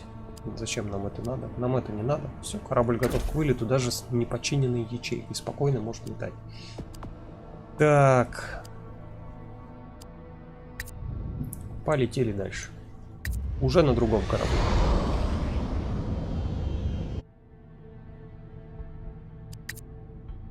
Выполняем запасы. Качаем экипаж. Сейчас немножко неудобно будет. Гелия много. Да ладно. А тут, кстати, отношение такое же, 1 к 10, да, то же самое. Отлично. Еще водорода осталось. Нифига себе.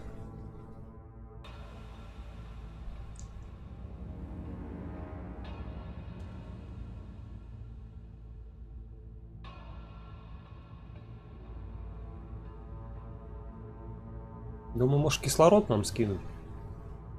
Платина же есть.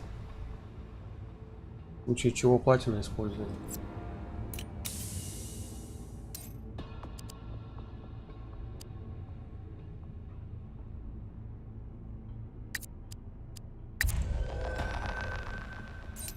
А, еще один гель. Ну ладно, давай сюда.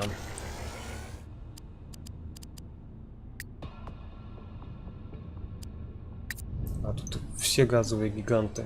Нам они не нужны, в принципе, газовые гиганты. Ладно, уходим отсюда. Улетаем. Следующая задача. Нам нужно лететь вот сюда. Атлас. В сторону Атласа лететь. Когда уже мы найдем кого-нибудь, друзей себе. Надеюсь, найдем.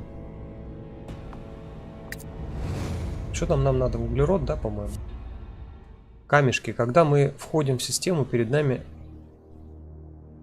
оказывается невероятно плотное поле астероидов, которое полностью закрывает собой обзор. Нас здорово измочалит, если мы немедленно не прыгнем в другую систему. Ну, давайте прыгнем в другую систему. Тем более, я что-то не посмотрел, куда мы там летим, зачем мы туда летим. Нам, наверное, надо было на корпус что-то идти пополняться. Или на торговлю, то есть искать жилые системы. Мы не можем позволить себе так рисковать. Мы запускаем сгибатель пространства и совершаем прыжок подальше отсюда. Корабль переместился в другое место. О! Ой, как хорошо! Ближе к цели улетели. Ах, два газовых гиганта, как же плохо. Так, это снова голубой гигант. А вот красный карлик. Тут мы сможем... Давайте, наверное, на желтый карлик. Не диапазон дает. На красный, ладно. Кислорода у нас нету. Здесь только вот если платин... О, да ладно, цивилизованная планета. Офигеть. На красном карлике. Здесь кислорода все равно не пополнишь, если только наторгуешь. Так что пойдем сначала побураним все, а потом пойдем торговать. Побурим. Забуримся. О, сканирование. Отлично, тут еще и попутешествовать можно, квесты повыполнять.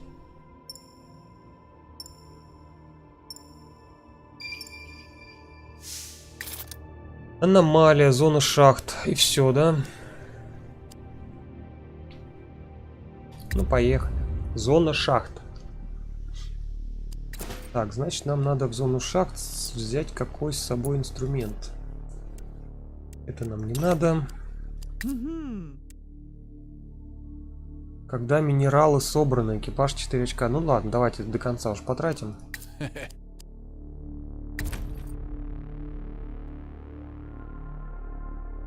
Бурник смотрел, блин. Ну ладно. Так, вот наш корабль тут. Новый. Можно приближать, смотреть. Разглядывать 3D модельку. Так, сначала сверху сбегаем, посмотрим, что там есть. А внизу, по-моему, тупик, да? А, внизу... Или здесь есть проход. Ну, потом... Подойдем, посмотрим. Потом. О, хорошо.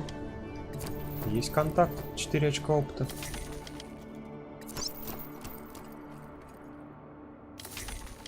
Так. По левой стороне. Ну, давайте по левой стороне пробежимся. Планеты пытались сделать разными, видно, но кроме как цвета.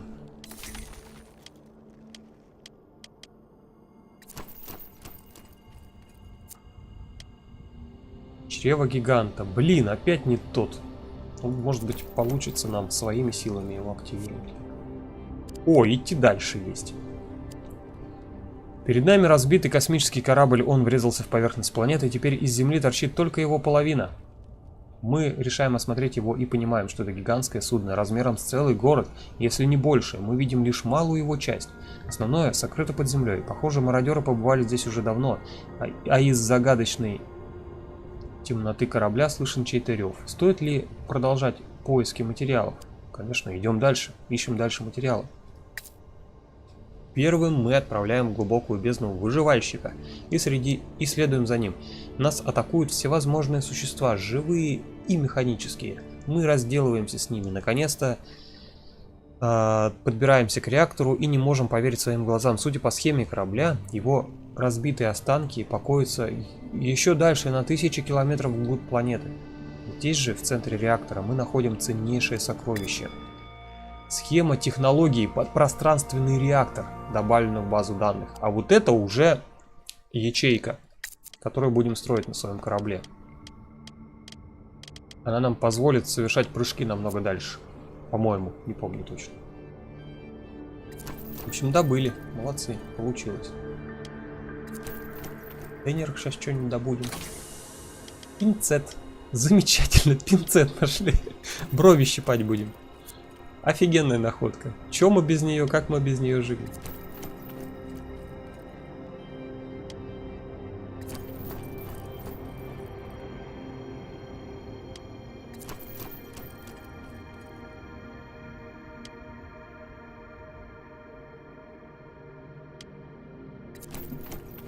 Вот, 4 очка опыта. Завораживающие пейзажи. Так, еще. Мой хомяк просто визжит от восторга. Так, здесь тупик. Смотри-ка, никаких ловушек, что ли, нет? Точно. Чистенько. Ай. Ну блин, перемещаются они долго, конечно.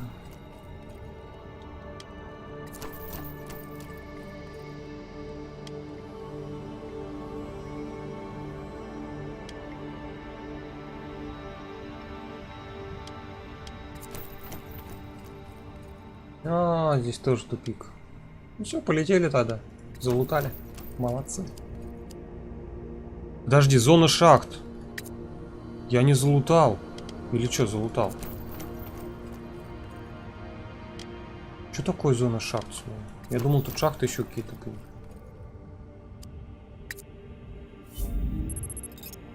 Ну-ка.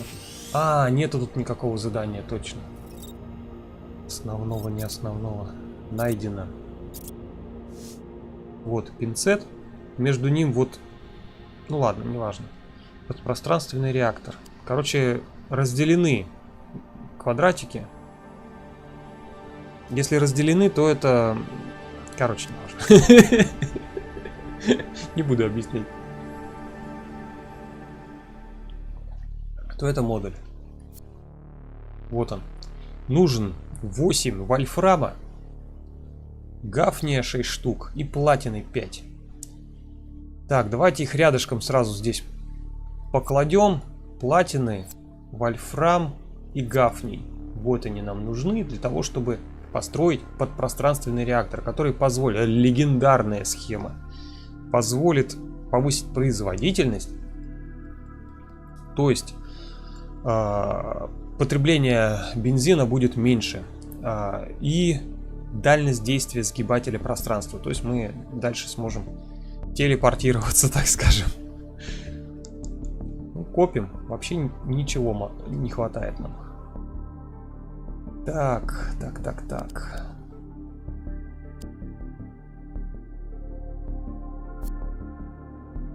Здесь мне лазарет надо. Углерода еще 2 штуки. Ага, мы нашли же тут ресурсики. Сейчас, может, и углерод найдем, и все, что надо.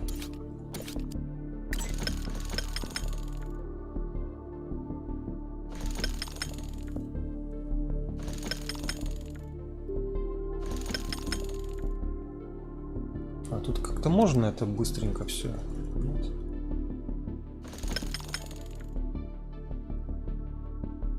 Грузим. Все погрузилось, все влезло. Углерода не нашли. Так, вот эту ячейку можно восстановить. Делать из нее ячейку технологий, к примеру.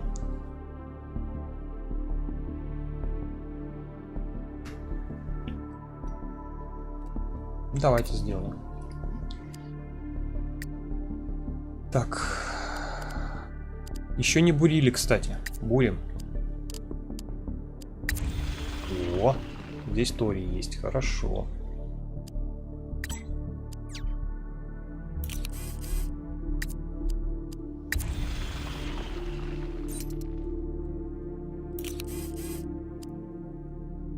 Так, что у нас? Бензина достаточно. Гелий даже и водород есть. Водород сожгли. Одно свободное место появилось. Кислорода маловато, да, только платина. В кислороде нельзя забывать, такое дело опасное.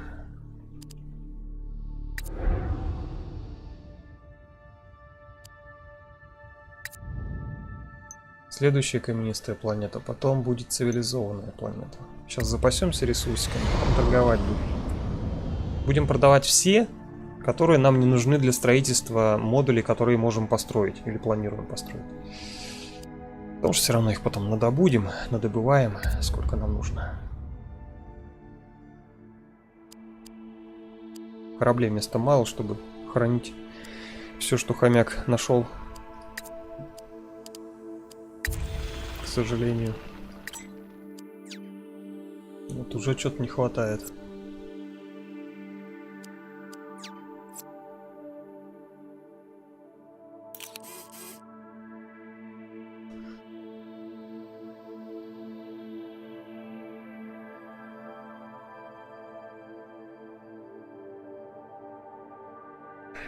Ладно, хрен на этот кремний. Еще раз бурить. Бурить. Не буду больше бурить. Хотя прокачаем своего бурщика, да плюс железо сюда закинем.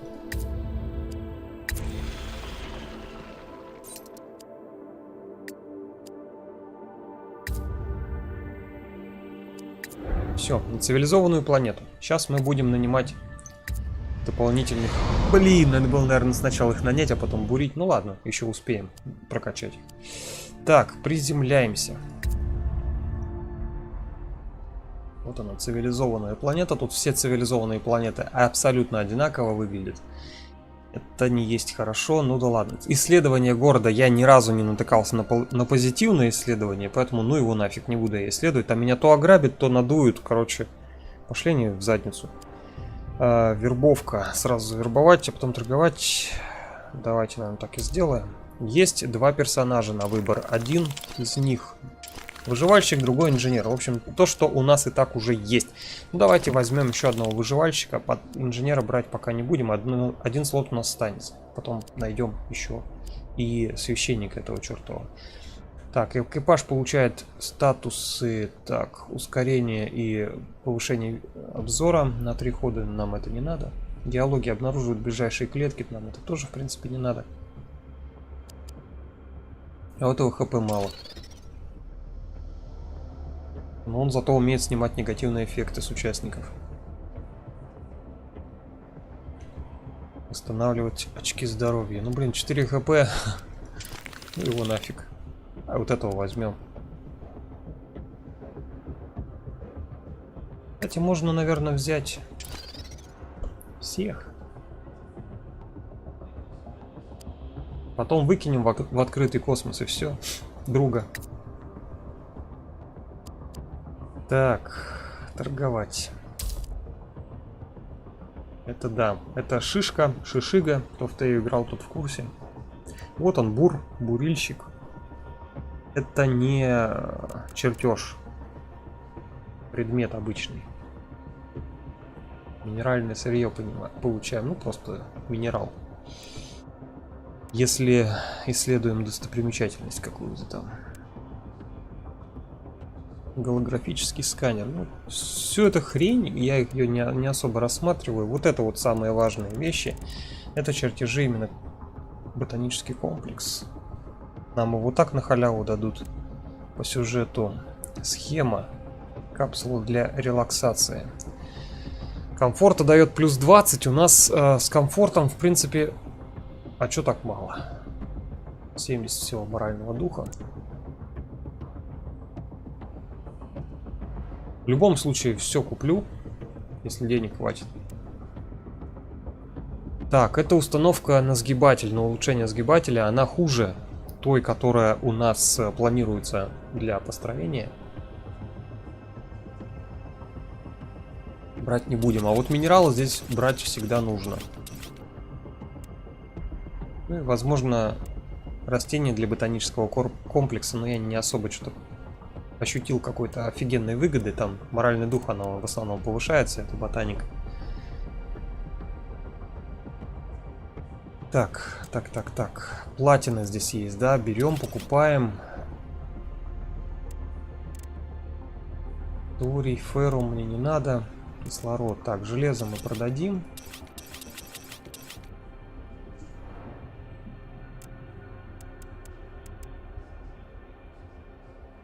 Кремний продадим половину.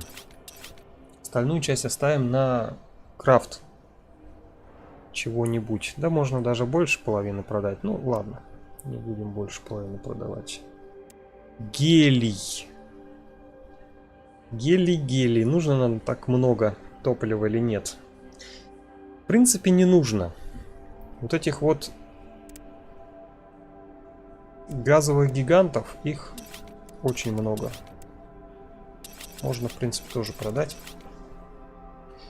Теперь покупаем, да?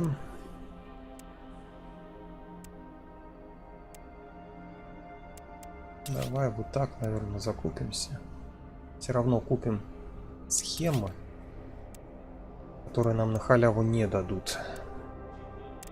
И еще можем все остальное скупить здесь, даже торий. Торий одну штуку купить. Да и я его и так добываю нормально, не буду его брать. Так, вот теперь можно скупить на оставшиеся денежки вот эти всякие шмотки. То есть что-то сэкономили даже себе. Все, поторговали, завербовали, улетели. Здесь копать на этой планете нельзя. Так, кстати, теперь у нас члены экипажа пополнились, и у них тоже специализации свои есть. Точнее, будут. Сейчас мы выберем. Ух ты какой. Даже крутить можно.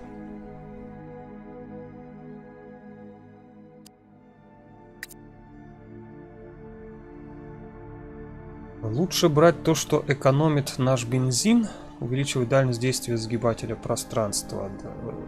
Ну, вряд ли экономит, да? Бурильщик увеличивает, короче, количество ресурсов при бурении. Пусть будет. Я так понимаю, неважно, кому ты назначаешь, инженеру или выживальщику, или там священнику, по барабану. Вероятность обнаружения аномалий. Вот, переработчик, наверное, еще возьмем. Минералов тоже. Эффективность переработки минералов повысим. Тоже, чтобы ресурсов больше было всяких. Так, пойдет. Теперь что-то там мы можем построить, да? Так, углерода все еще не хватает на лазарет. Нужен ли он нам вообще?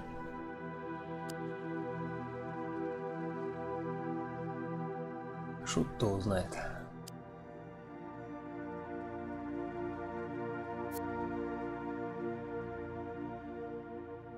На подпространственный реактор. Ну вот аналог генератора гравитационного колодца.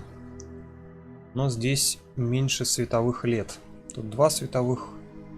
Дальность действия сгибателя увеличилась на 2 световых года, а здесь на 6 световых лет. Дальность повыше. Лучше сразу вот этот ставить. Потому что количество ячеек ограничено. Можно оба построить. Вот 2 раза один и тот же, по-моему, нельзя построить.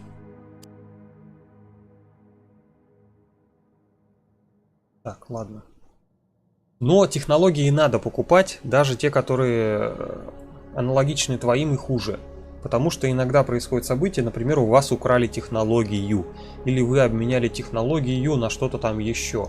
И тогда случайная технология из ваших имеющихся берется, и она у вас пропадет. И лучше, если у вас много-много всяких технологий, ненужных даже, чтобы у вас не забрали случайно легендарную схему. Вот. Такие вот мои наблюдения. Так, что нам надо?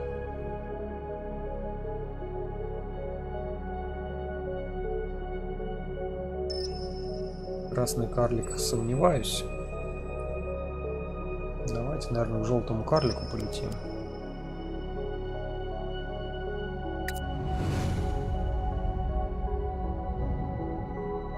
Кислорода нам не дали на той планете, где люди живут. Или не люди там. Там не дают. Кислород можно только на садовых планетах пополнить. Чем, собственно, и займемся. Все, кислород пополнили до максимума, сразу жить веселее. Так, будем. Здесь еще можно в запас кислорода набрать и плюс какого-то ресурса случайного. Вот он, углерод. Вот он, нам нужный. Так, бур сломался, чиним. Кислорода пихать некуда, но, в принципе, если мы сейчас лазарет построим,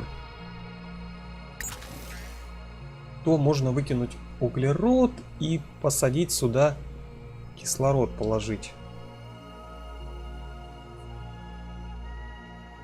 А, у нас вон еще минералы есть. Ну-ка, давай переработаем сначала. Блин! Не можем переработать, да?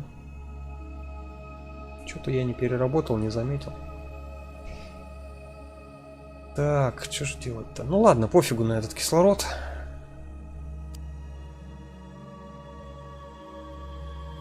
Или выкинуть? Давайте выкинем углерод, пофиг. Он на самом деле распространенный материал, что-то я зря его жалею. Так, теперь давайте пойдем к бурильщику. Ой, к бурильщику.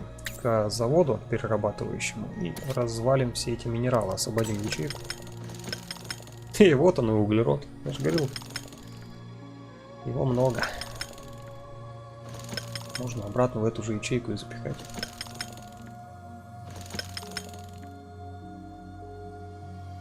Я, кстати, хотел же продать все, да. Мне надо было продать еще торий, золото, кремний полностью, наверное, продать. Там покупать нечего было, в принципе, да. Ах ты же, зараза, кобальт появился. Очень редкая штука.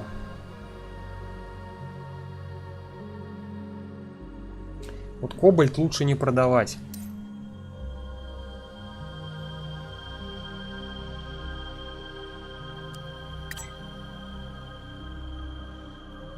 Не будем кобальт продавать. Феррум. Кстати, насчет корпуса. Может быть, нам только медь хранить, а железо тоже не хранить. Другое дело, что на ремонт...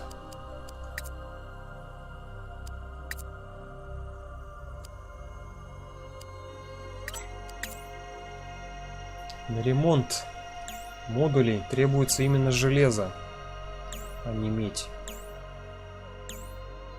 А, некоторых даже вон углерод нужен на двигатель.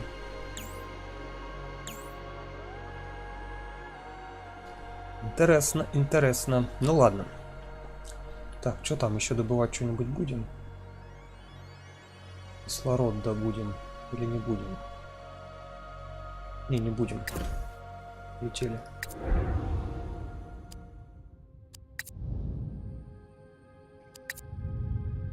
Так, сюда. Что тут у нас? Голубой гигант. Это топливо как раз. Полетели.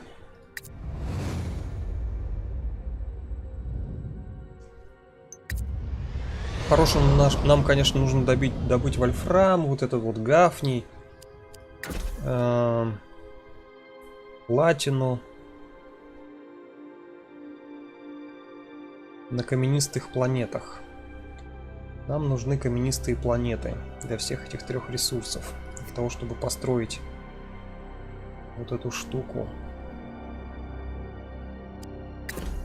Сейчас здесь затаримся топливом. И будем, наверное, каменистую искать.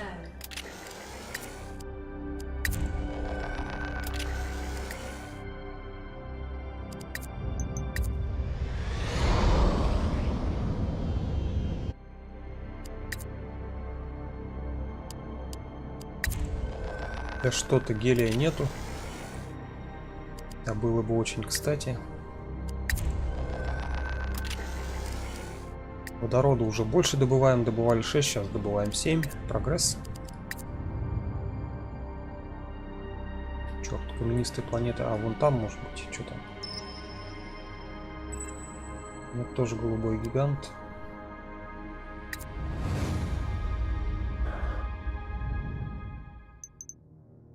И садовая голова. Хорошо. Что-то событий никаких не происходит. Так и заскучать можно. О, сломалось. Зашибись события.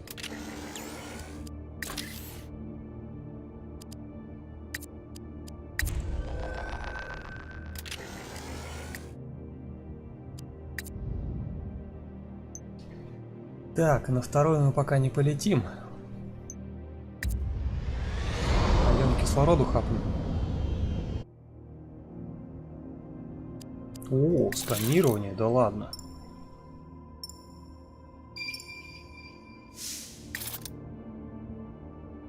Угу. Инженера надо сохранить 3 очка. Омегу найдем. Возможно.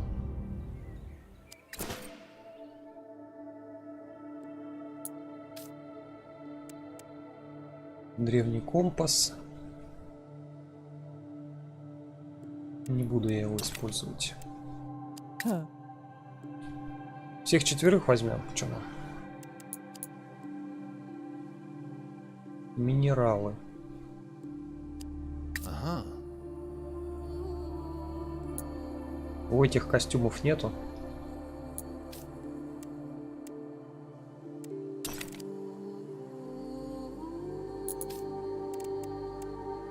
Так, георадар. Жилу, если найдем, то получим опыт. Ну, тут вряд ли мы жилу какую-то найдем. Пинцет. Каждый раз, когда ящик открыт, экипаж получает минеральное сырье. А вот это круто.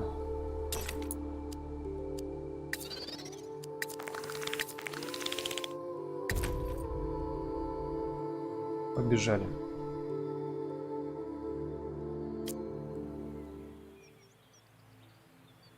Какая планета? Какие сталагмиты или сталактиты, как они там хрен его знает.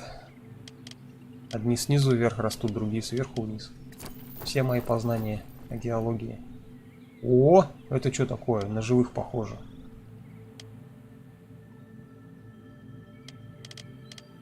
О, поселение нашел, кстати.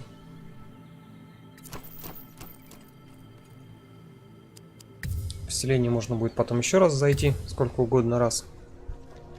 О, да, в этой игре есть особенность. Помните, как в игре этой неудачной... Как же она, блин, называется-то? Где мы тоже по космосу летаем, учим слова, вот она трехмерная, там строить можно, все это бегать. Недавно это вышло, как ее... Ой, не помню. Ну там, тут, короче, та же система. Тут тоже учим слова, общаясь с представителями других рас. И постепенно у нас вместо непонятной квакозябры появляются нормальные русские слова. И, в общем, проще общаться. Ну, пока что непонятно, что он говорит. Ваша репутация на планете улучшилась. Инопланетянин протягивает вам символ своего поселения. Это проявление взаимного уважения и доверия. То есть, пока в угадайку играем, правильно или неправильно отвечаем, в зависимости от того, как мы ответим, будет репутация либо повышаться, либо понижаться, либо нейтральной становиться. И чем выше репутация, тем лучше курс обмена и, по-моему, товаров больше. Что-то такое в обучении было. Так, вербовка, может быть, у них этот есть? Нет, у них тоже выживальщик, к сожалению.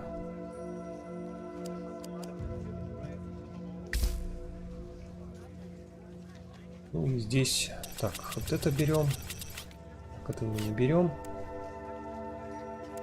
Можно будет все взять. Гафни, кстати. Платина. Это мы обязательно все берем. Водород, кислород, углерод нам не надо. Теперь расплачиваемся.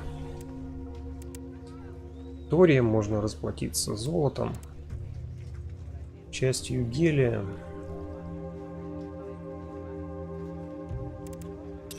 Частью кремния. О, почти все, да? Вот так, идеально.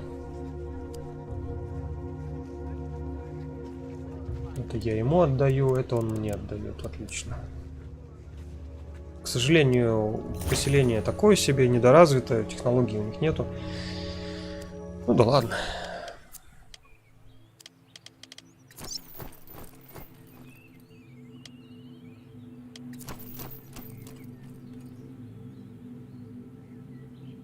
Уже опасные какие-то штуки, я не ценю. Так, пойдем по правой стороне. Все смотреть, осматривать, лутать. Ящики кто-то нашел. А, ну кстати, да, персонажи все анимированно бегают, тоже хорошо. Прям как в Тее, да? Что-то напоминает. Те же гексы. Те же персонажики передвигаются, 4 максимум. А в Тее там, по-моему, 3 максимум у нас. Но тут можно приблизить и прям рассмотреть их. В отличие от Теи. Качество, конечно, повыше. Эти ресурсы можно продать в городе, потому что они нам не нужны. Потом вернуться и продать. Или не возвращаться и выкинуть.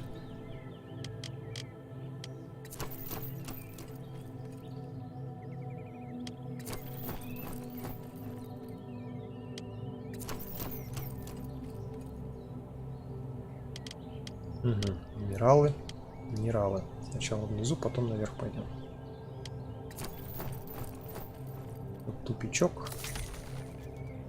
Все.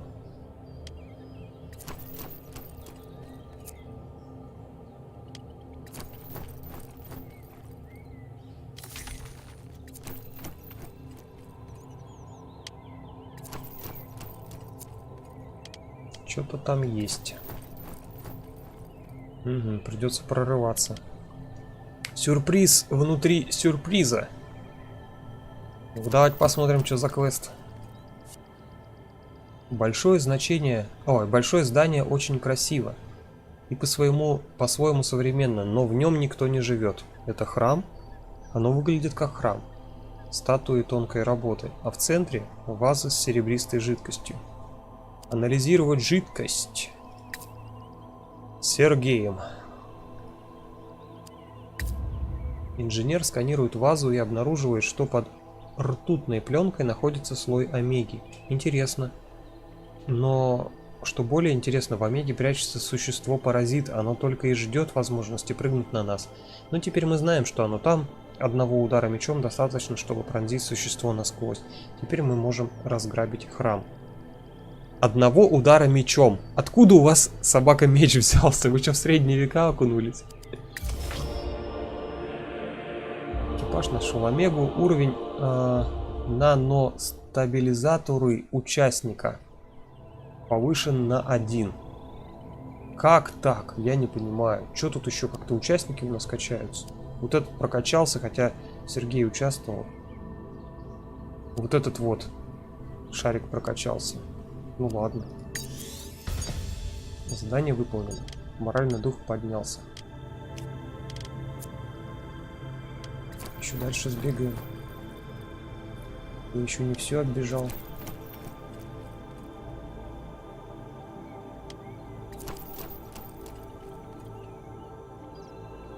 Мне еще вон ящики лутать.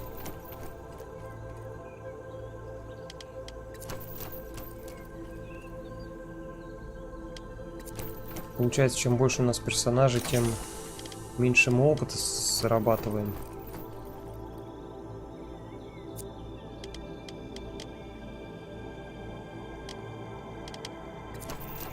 Грустно.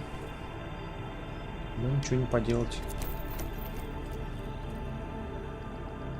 Персонажи нам нужны. Вот эти вот вопросики, они что-то мне редко, когда что-то хорошее в них давали. Чаще по шее получал.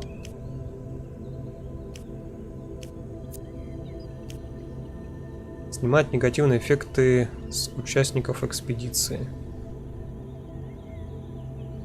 Сколько там? Через 4 хода у нас удушение будет. Ну, попозже снимем тогда. Если вообще потребуется. Там можно и корабль вызвать сюда. Не потребуется. Так. Владение Миноса, Минотавра. Магнитное поле этой планеты вывело из строя все наши приборы и датчики. Без навигации мы не понимаем, куда движемся. Если бы мы понимали, куда движемся, но мы не понимаем, куда движемся. Страшно, очень страшно. Спустя время мы понимаем, что оказались в древнем лабиринте под открытым небом. Но уже поздно. Мы забрели слишком глубоко, пора спать. Перелезть через стены, определить координаты выхода. Вот это самое выгодное, поэтому его нажимаем. Чем больше очков действия, тем выгоднее. Я так думаю. Буду так играть. Инженер берет пробу почвы. Поверхность планеты состоит из магнитного электропроводного материала. Определив магнитную сигнатуру местности, инженер создает карту лабиринта. Увидев ее, мы понимаем, что это не лабиринт, а гигантский электронный чип, управляющий энергией электрического поля планеты. Мы оказались в центре огромного компьютера. Кто и зачем его создал? Сохранив в себе все данные, мы прокладываем путь по карте и спокойно выбираемся из этого лабиринта. Охренеть. Вы думали, суперкомпьютер это типа, который Intel делает или там еще кто-нибудь? Нифига. Вот суперкомпьютер это в виде планеты такого размера должен быть. Так, теряет 2 очка действия. Схема технологии генератор щита добавлена в базу данных. Во, наконец-то мы сможем щит построить на своей посудине. Хотя эта технология такая себе базовая. Так, ну я так понимаю, мы все залутали здесь. Что-то я не помню, что мы что-то пропустили. Да, вроде бы все. Давайте просто вызовем тогда. Такси. Такси! 5 топлива. Ничего страшного. Потратим.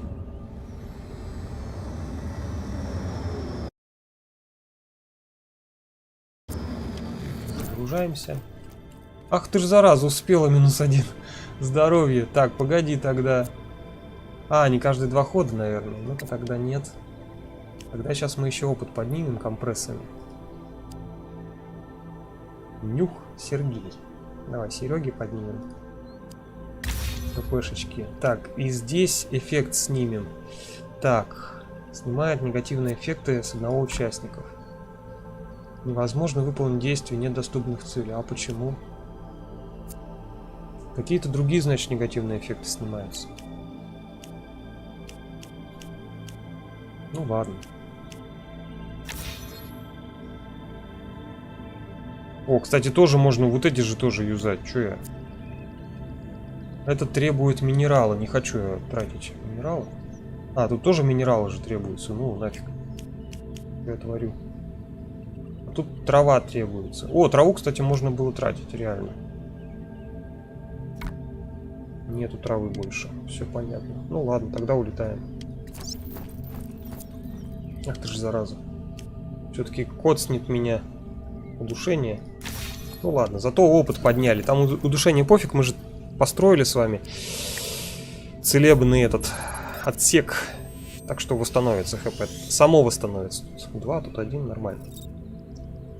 Зато опыта мы собрали 74, охренеть. Но распылилось на всех. Все это 74 добро. Все 74 единицы добра, конечно, жестко. Вот она, генератор щита. Теперь мы сможем в атмосферу гигантов газовых входить, теряя меньше прочности своего корабля. Ну, то есть корабль более защищенный, и сможем и посадки, и взлет без потери, практически без потери прочности. Поехали.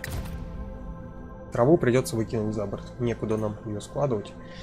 А продать я ее забыл. Но она там не так много стоит. Вряд ли бы мы смогли бы там нормально продать. Так, сюда идем. Максимум ломаем. Давай быстрее, быстрее ломай, без анимации мне. Не можешь ты без анимации, да?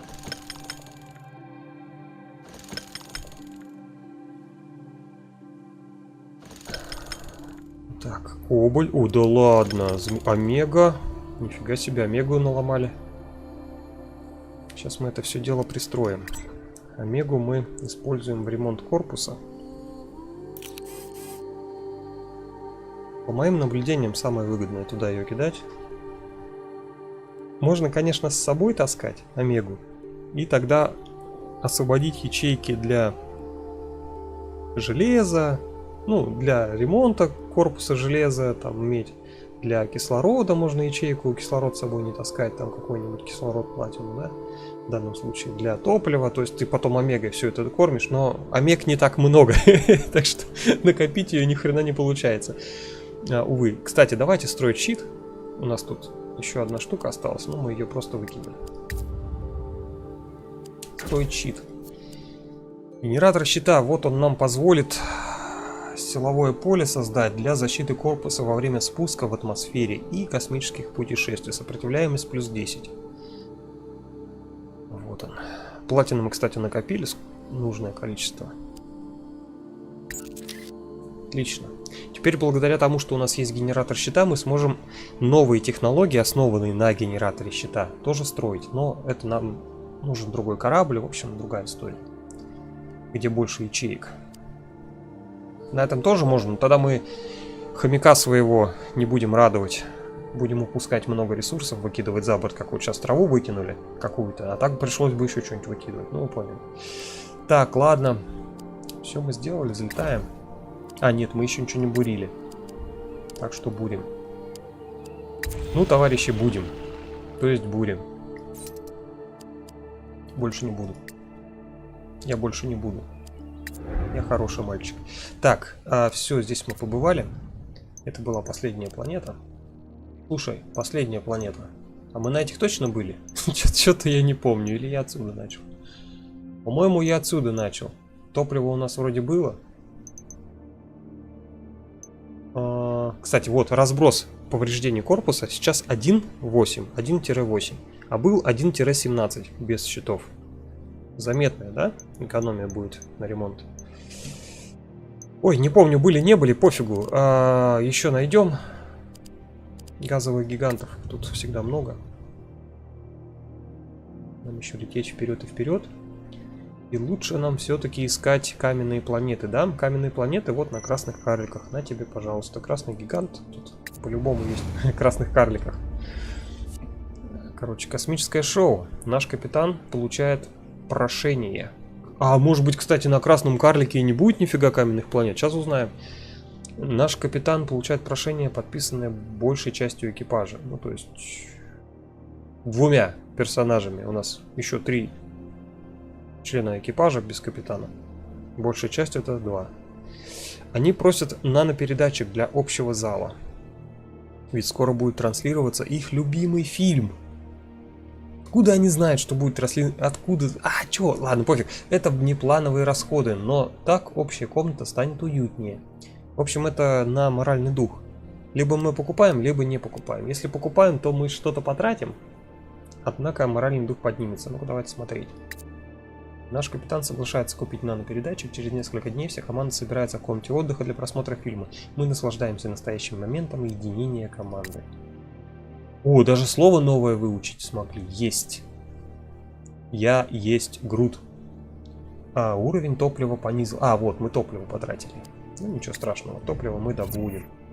У нас на топливо заточена команда экипаж. Опа, покинутый корабль. Тут есть шанс, что мы найдем корабль, у которого много-много-много-много преимуществ, в отличие от нашего корабля. Но не факт. О, какая хрень, ты смотри, что. Приблизить ее нельзя. Хрень эту. Блин. Да, так, посмотреть груз. Так, у нее 18 ячеек всего в этой хрени. Ну, там по виду видно было. Так, ну, разумеется, сейчас мы все переломаем здесь. К сожалению, технологии здесь нельзя, даже если какая-то новая будет выучить как. Ну, по крайней мере, я этого пока не понял, как делать. Ну, вроде нельзя. Все переломаем, перекидываем. Чего не хватает? Водород, мы его сюда. Углерод, углерод. Вместо чего можно ее закинуть, углерод этот? Не знаю, так, мы тут построить сейчас можем? Нет, не хватает до сих пор гафния 2 штук. И вольфрама 2 штук. Блин. Так бы построили, освободили бы место.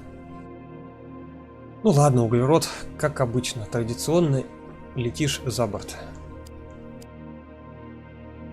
Улетаем.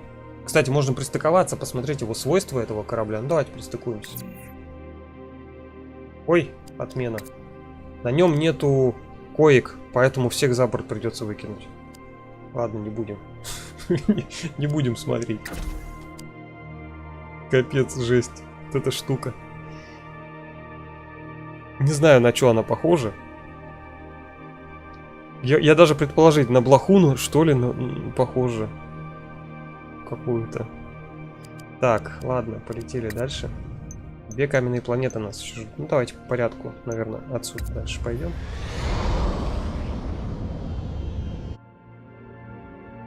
Что, мы уже 2 часа играем? О, а зато корабль уже новый нашли, все нормально. Даже третий. Правда, плохой, но да ладно. Так, бурить. Ирум. Блин, ну вот часть в корпус, а часть придется выкидывать. Тут больше нечего находить, поэтому нам не нужно еще раз бурить.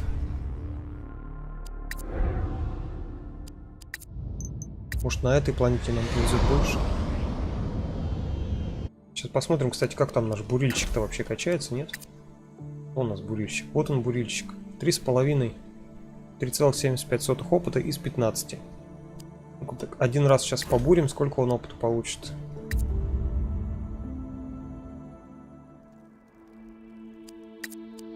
Что-то топлива у нас мало. Класс!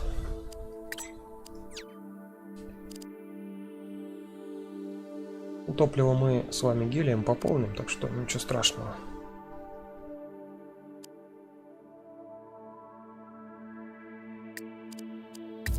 Еще надо разбурнуть. А, подожди, сейчас посмотрим. 3,75 было. На 1 и... Чё? На 1,5 очка повышается. 1,5 очка опыта.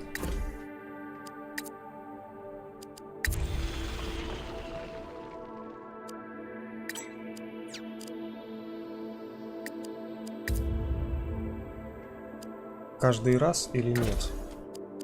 Вообще это не сильно важно. Ну да, каждый раз на 1,5 очка опыта. Ну ладно, хорошо. Так, так. Ну пока взлетаем. Топливо кончится, пополним.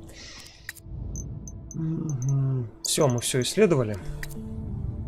Летим с вами дальше. Вон, скоро квест Атлас найдем. Так, здесь у нас что? Белый карль. Тут разные планеты будут.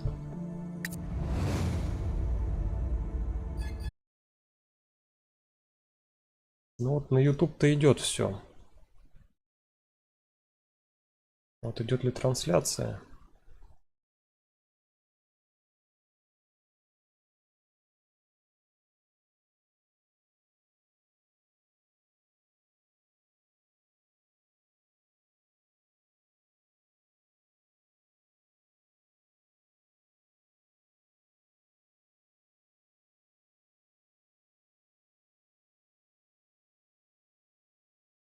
Ну ё-моё.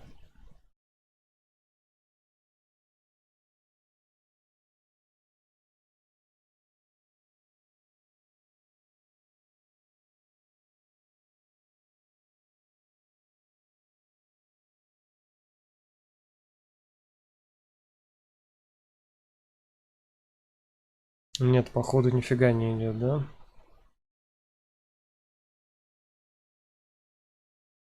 О, пошла трансляция.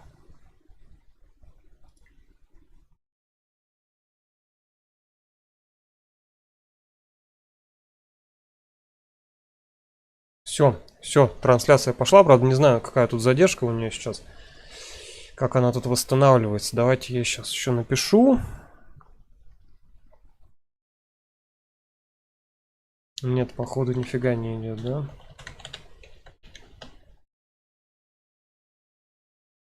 О, пошла трансляция.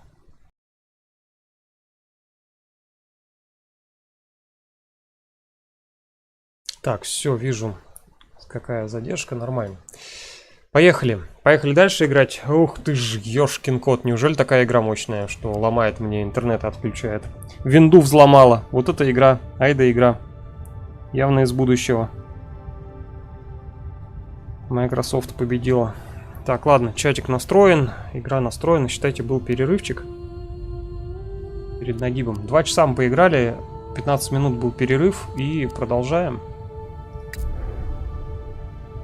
Так, а ну-ка, не ломай мне больше интернет.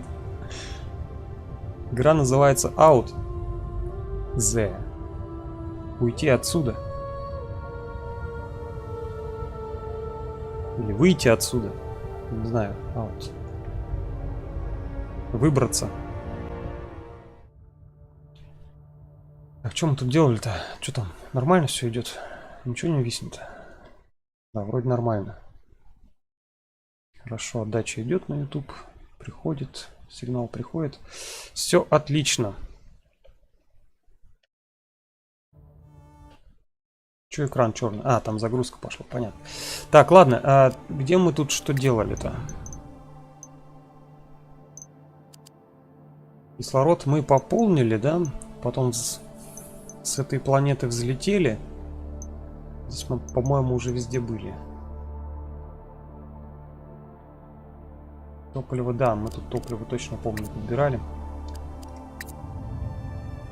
Так, куда нам лететь? А, ну да, мы там куда-то лететь собирались вроде как. Голубой гигант. Во, красный гигант. Нет, нам, наверное, голубой топливо все-таки пополним сначала.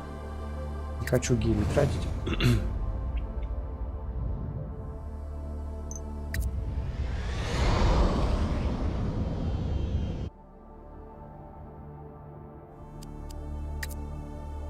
Теперь буду подгоняться каждые 5 секунд.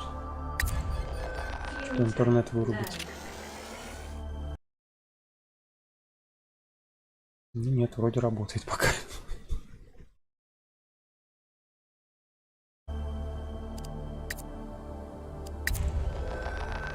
А что гелия стали мало добывать? Ой, водорода. 6 вместо 7, непорядок.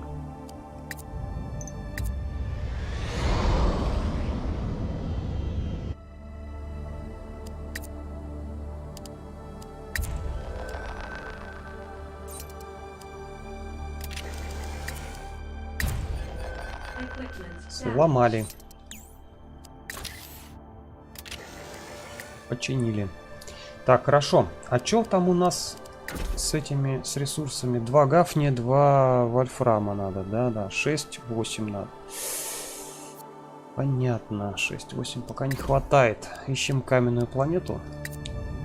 Ну, вообще лучше купить, на самом деле, на какой-нибудь заселенной планете, а не на каменной. Так. Тогда на желтый карлик лучше слетать. Водорода нам хватит, топлива там еще в загашнике тоже всего есть. Давайте на какой-нибудь желтый карлик слетаем.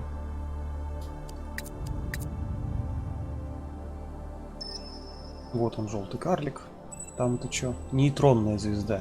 Я не помню, что там на нейтронной звезде. Давайте. А, желтый там недоступен. Ну тогда нейтронную. Что там? Есть ли там живые или нету? Есть кто? Путешественник какой-то есть. Видимо, есть тут живые. К нам приближается сильно поврежденный корабль. Их капитан спрашивает, можем ли мы помочь им дать топливо. Им предстоит долгий путь. Проявим ли мы щедрость или откажем? Ну, конечно, поможем. Я уж помогал, он улетел и ничего мне не дал. Они очень удивляются, когда мы соглашаемся помочь. Взамен они делятся с нами своими знаниями. О, а эти поделились. Видимо, раз на раз не приходится. Уровень топлива понизился на 10. Схема модуля «Роскошный номер» добавлена в базу данных. К сожалению, мы сейчас посмотреть не сможем, что этот роскошный модуль дает.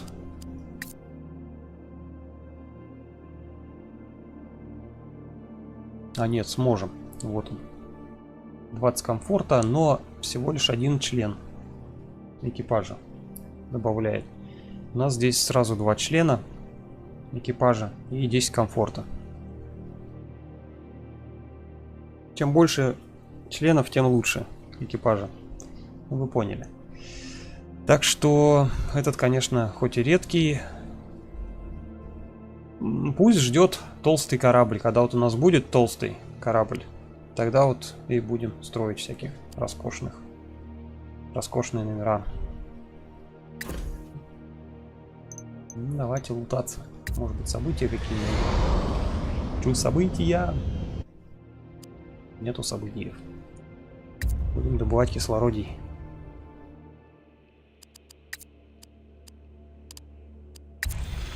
Ух ты ж, да ладно! Ни разу такого не было, и вот опять. Смотри, тут кобальт можно добыть. А, в садовых планетах как раз он добывается. Вон оно, что его тут. Откуда он тут взялся? Ну да, они все в садовых написаны. Что, кислорода? Слишком много.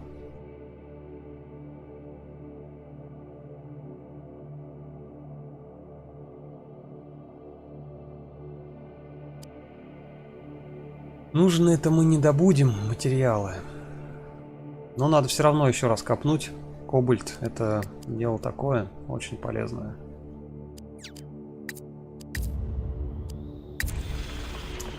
Нету больше кобальта. Ради этой меди хреновой. Меди всегда много. Все, на вторую планету даже залетать не будем. Вдруг там события, а у нас топлива нету. Вообще-то есть гелий.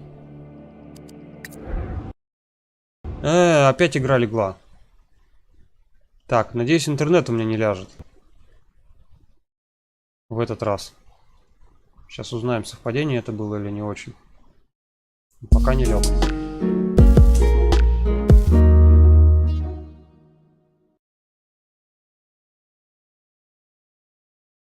Что-то это.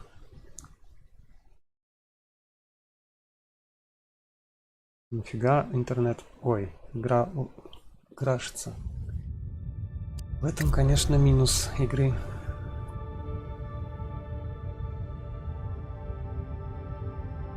Нет, вроде интернет нормально.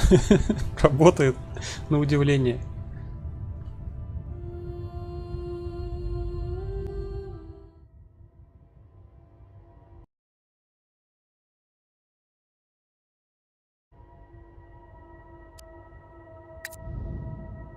Так, сюда мы не пойдем.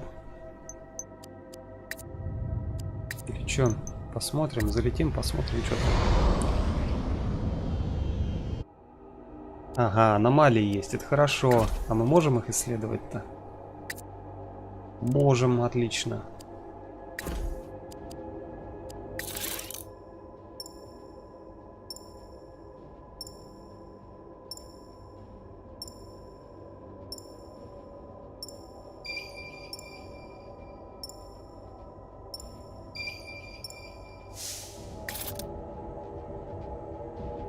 Минералы и схемы. Ну, просто растения. Нафиг нам растения. Сюда, конечно, идем.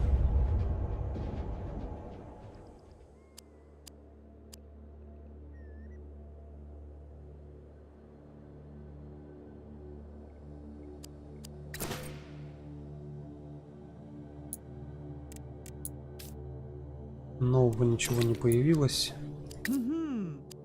Да.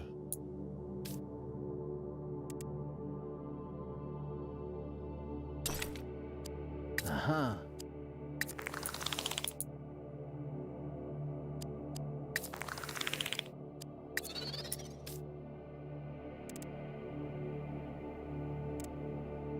Пинцет.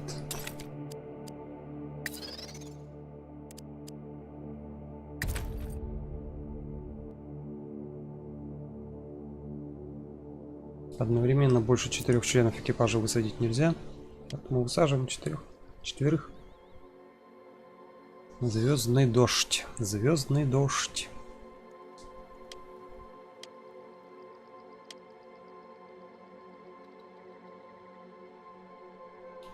Ну что, традиционно начнем с самого верху.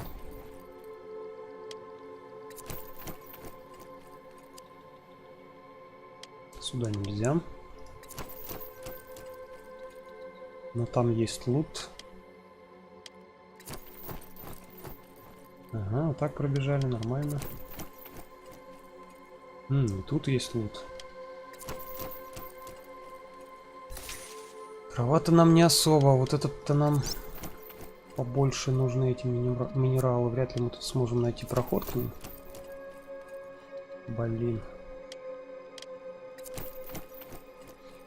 Безопасный. Нет, походу нашли. Монастырь. У нас одна девчонка есть, возьмете?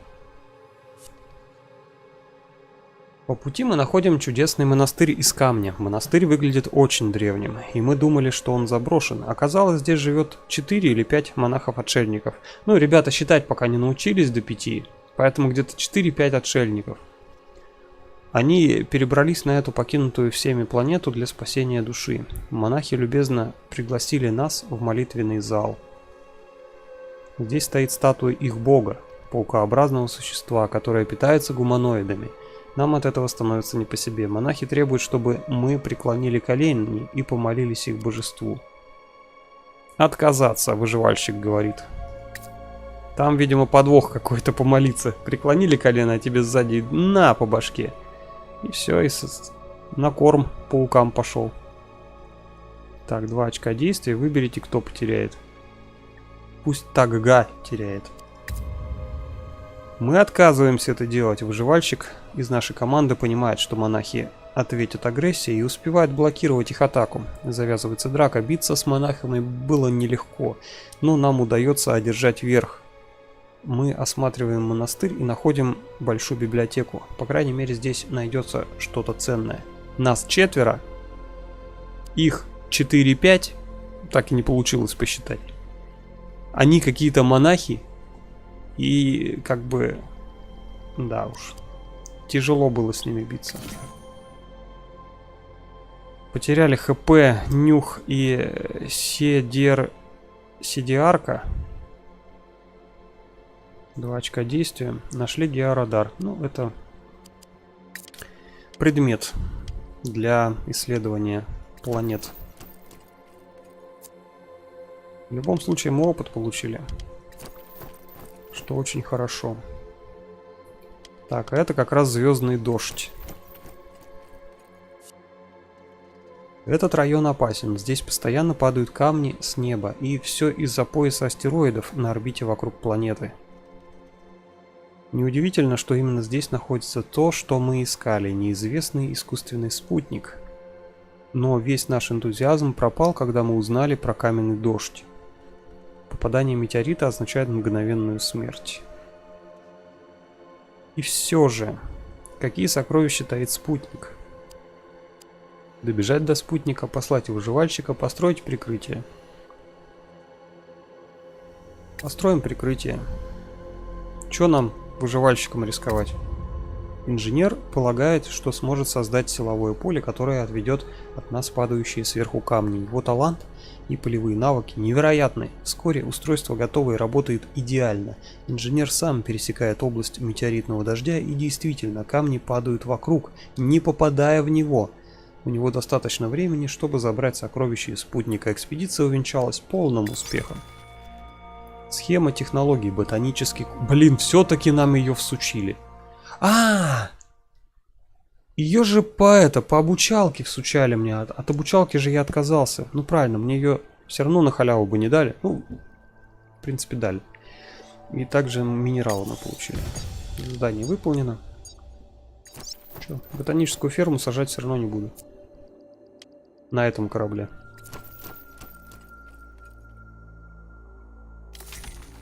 Уж слишком он мал. Для всего и вся. ХПшек вот у нас маловато. Надо отхилить, я думаю.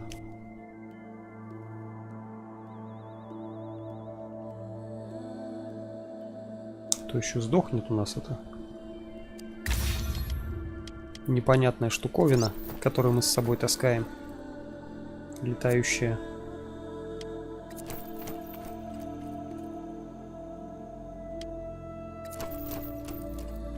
Тут опачки! Как это я просмотрел? Как это я мог просмотреть лут? Почему-то опыт не дают, я не понимаю. Когда минералы собраны, получаем 4 очка опыта. Блин, когда минералы собраны. Все понятно. Сейчас обойдем ловушку, я думаю, без проблем. Одну обошли, другую обойдем. Опа, лут.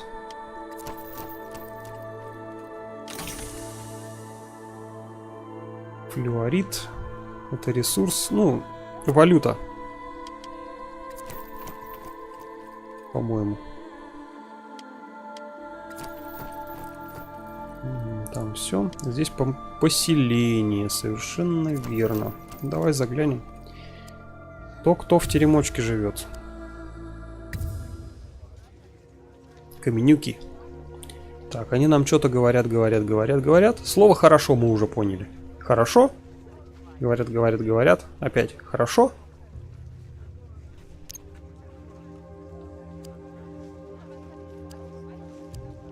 Ну, хорошо, типа.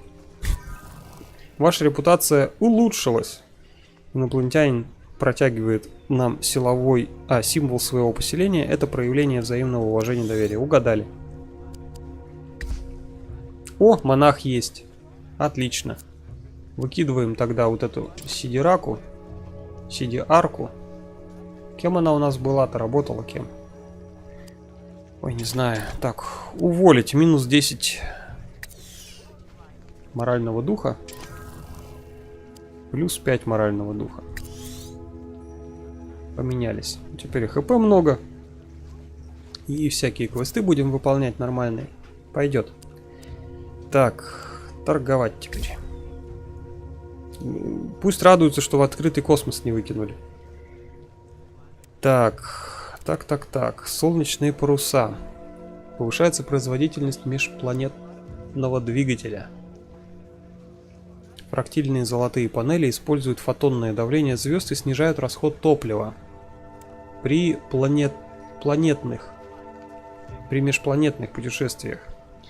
Расход топлива снижать это хорошо, но, конечно, все равно возьмем. Но строить пока не будем, потому что, опять же говорю, проблема в том, что слотов у нас больше нет. Ну, либо вот в тот слот, который я под прыжки решил отвести, можно туда поставить тогда солнечные паруса. А вот он, флюорит. Это просто вот валюта в виде кубиков здесь. Она так отображается. У нас, в принципе, вот это все, это тоже, в принципе, как валюта, можно сказать. Тоже можно продавать. Можно использовать на всяких вылазках, а можно продавать здесь, обменивать на какие-то ресурсы ценные. Или схему.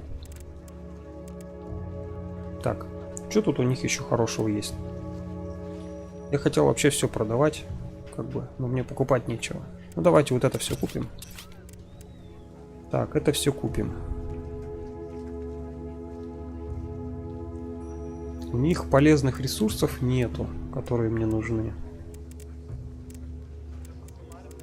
Разве что гелий взять. Так, давайте избавляться.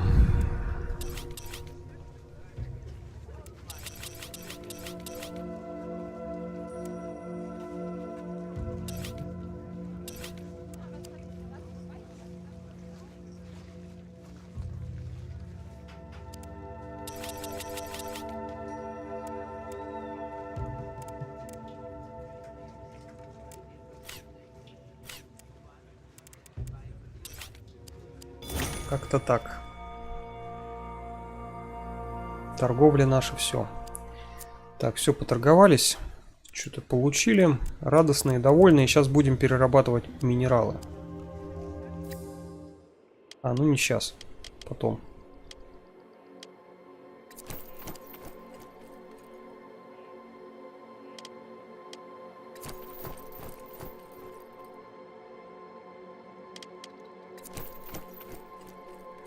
Трава у дома. А, что, все что ли?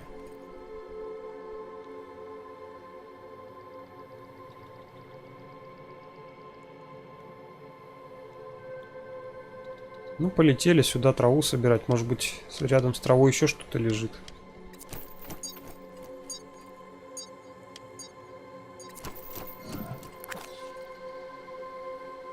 Нифига тут рядом с ней не лежит.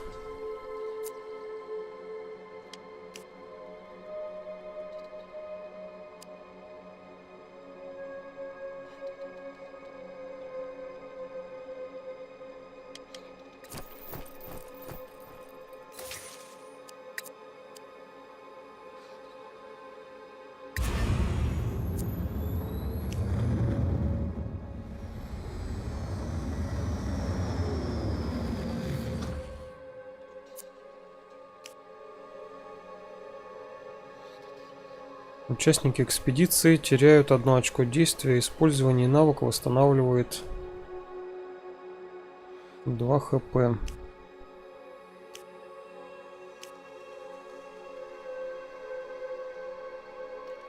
Благословление.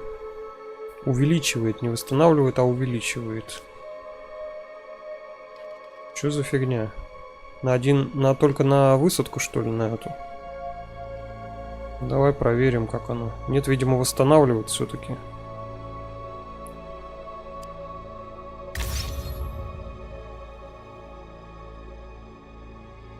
Подожди. А почему? Я же ее выбирал. Почему ему-то? Все-таки восстанавливает. Ну, это тоже хорошо.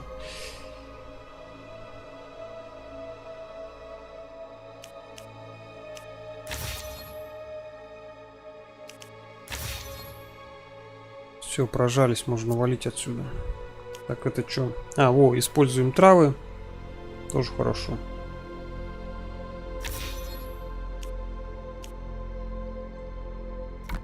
Сундуков больше нет. Ну вот, правда, не все использовали, ну да ладно.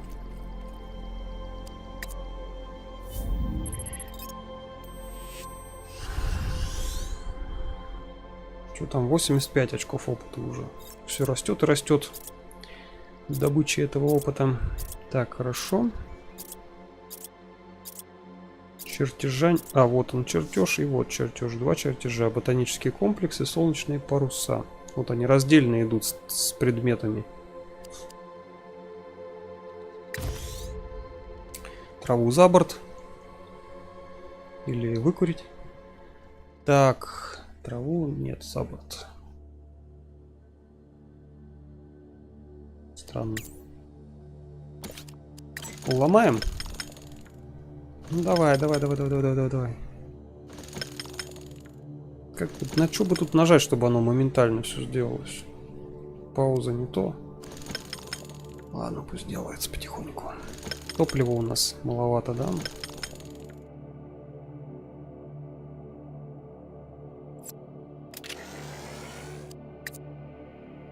Ну ты продолжай, давай, продолжай, не отвлекайся.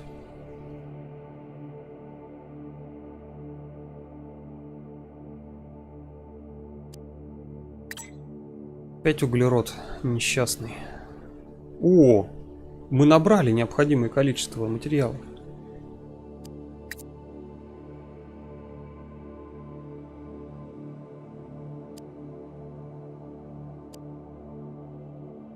Садовые планеты.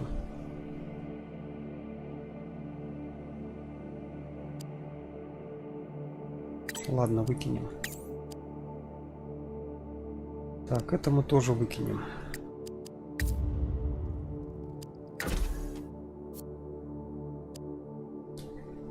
Солнечные паруса. 10 производительности. Вот пространственный реактор.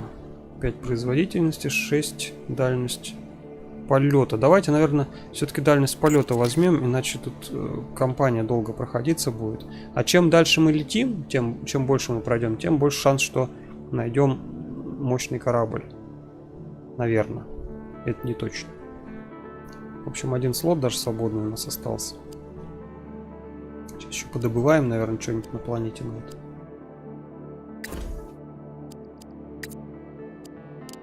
Углерод, например. А, нет, нету углерода. Ладно, пусть пока тут лежит. Потом занюхаем кислородом.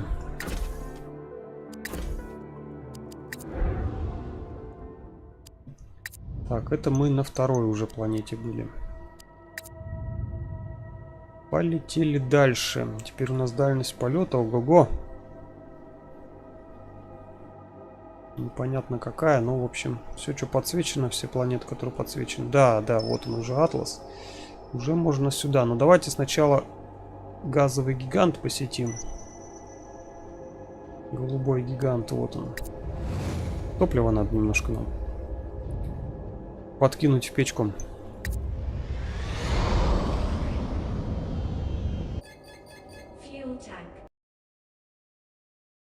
Так, интернет есть. Чекнул, все нормально.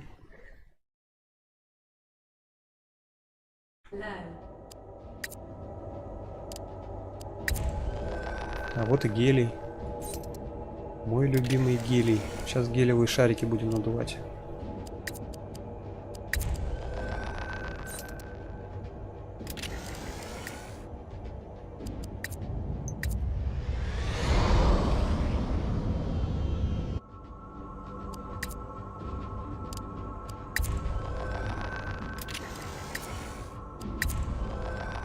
О, уже 8 водорода добываем, хорошо. Так, добудем 4 водорода. Да ну нафиг.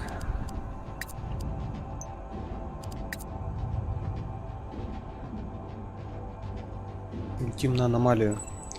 Атлас. Желтый карлик.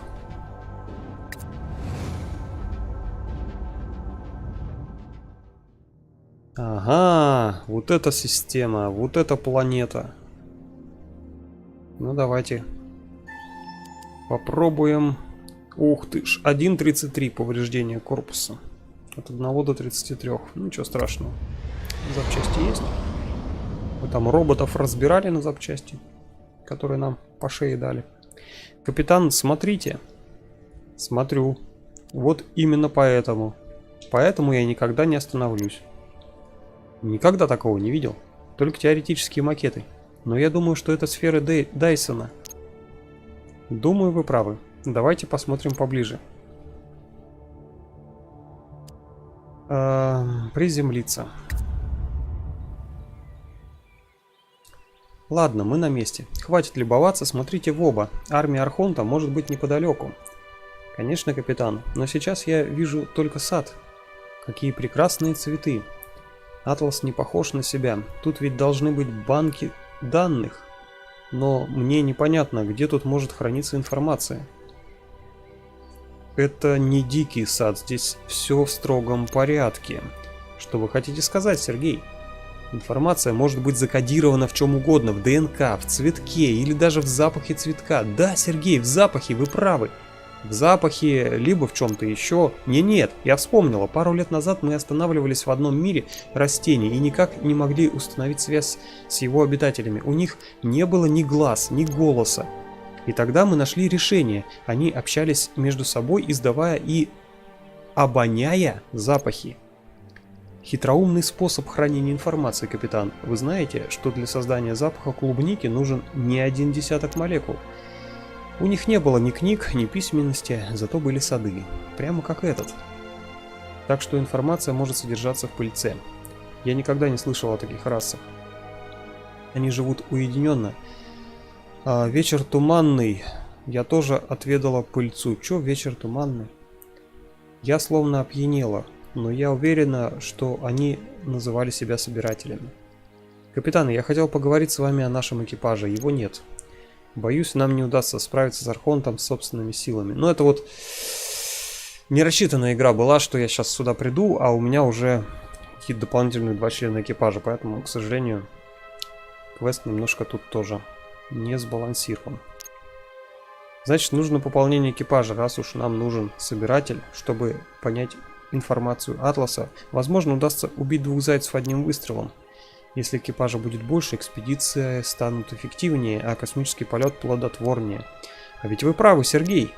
Да мы уже, блин, давно летаем. Еще с 2 напарниками, 2 идиота. Так, не надо притворяться, что вас это удивляет, капитан. И еще одно замечание. Нам стоит подготовиться ко встрече с новыми членами экипажа. Я как раз думаю над этим. Да-да, подготовьтесь. Короче, вот нам дали. Это должны были выключить вместе с галочкой обучения, но вот не выключили. Здесь вот нас заставляют сносить одну из ячеек и превращать ее в ячейку с койками. Ну, мы этого делать, конечно же, не будем.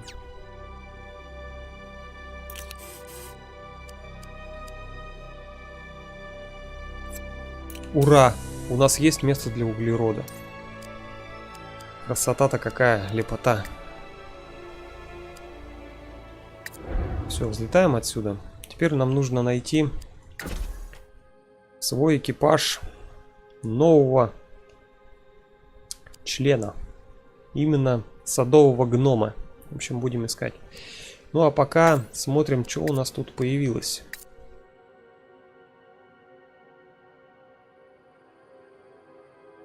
Приемлемая койка. У нас койка лучше. У нас обычная каюта. Максимальная численность 2 экипажа. Комфорт плюс 10. Здесь максимальная численность тоже такая же, но комфорт минус 5. Ох, что там? Для еще одного-то члена придется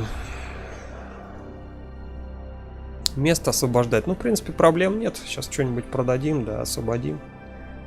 Какую-нибудь ненужную шляпу. Можно вот кислород, кстати, продать. Платину оставить, кислород продавать. Платиной пополнять кислород. В случае ЧП.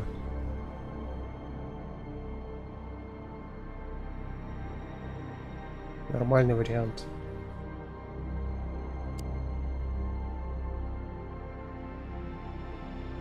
Да. Так, нам нужен садовый гном. Можно вот по этим планетам пошастать. В примитивных поселениях на садовых планетах. Вот они, 2 садовых планеты. Может быть, тут и есть, а может быть, тут и нет. Пойдем лутать.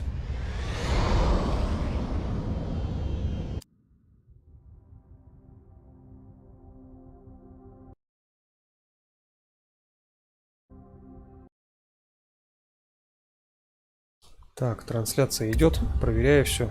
Боюсь, что опять отвалится. Кислород пополнили. А, ну тут что можно было не садиться? Че я сел-то? Че я расселся, собственно? Все равно побурим.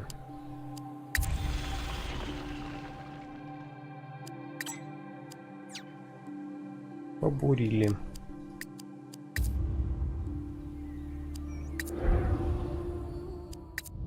Может быть, здесь есть живые?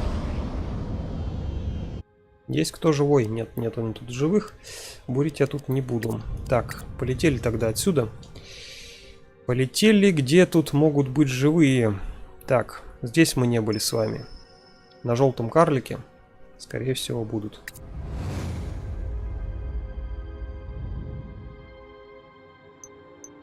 Еще 2 садовых планеты.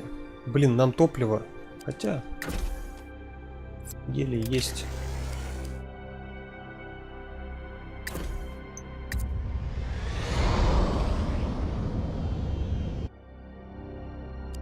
Нету ни черта.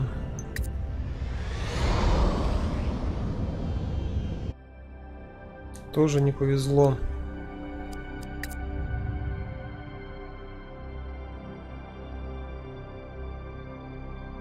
Так, вот еще что-то у нас. Тоже желтый карлик. Давай сюда. Это что? Голубой гигант. Топливо. Давай сначала, наверное, к голубому слетаем.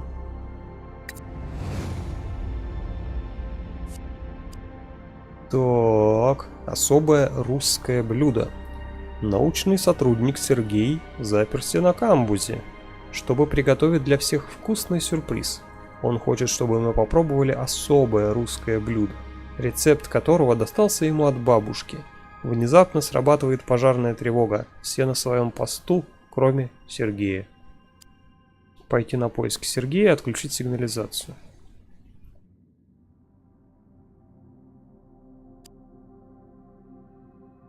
Пойдем на поиски Сергея, наверное. Вдруг там он угорел, бедненький. Из-под двери корабельной кухни вырываются клубы дыма. Мы выбиваем ее и обнаруживаем лежащего на полу Сергея, который бормочет что-то бессвязное. Оказалось, он находится под действием загоревшихся на сковороде психотропных грибов. Дым распространяется по коридору, и многие члены экипажа вдыхают его, прежде чем мы всех оттуда эвакуируем. Одно слово упущено, мы забыли слово, короче. Даже такое бывает. Уровень кислорода понизился на 20. Одна каменистая есть. Так, давайте затариваться. Кислород у нас еще в загашнике есть. 20 тонн. Equipment damaged.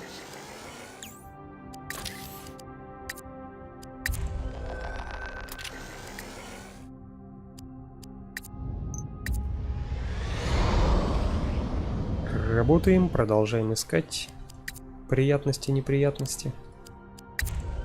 О, гелий, красота.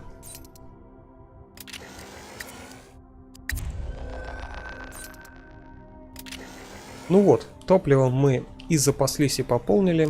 Отлично. Что тут на каменистой? Будут сюрпризы или не будут? Есть сюрпризы. Но поселения тут, в принципе, быть не может. На садовых планетах живут садовые гномы.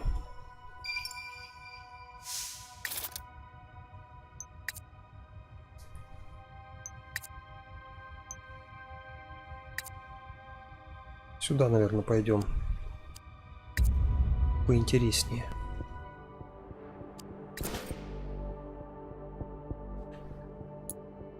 Так, справочник наскальных рисунков. Обнаружив достопримечательность, открывает задание на один ход. Чё это значит? Я хрен его знает. Сколько не пробовал, он так и не понял. Может, достопримечательность не находил, может, еще что.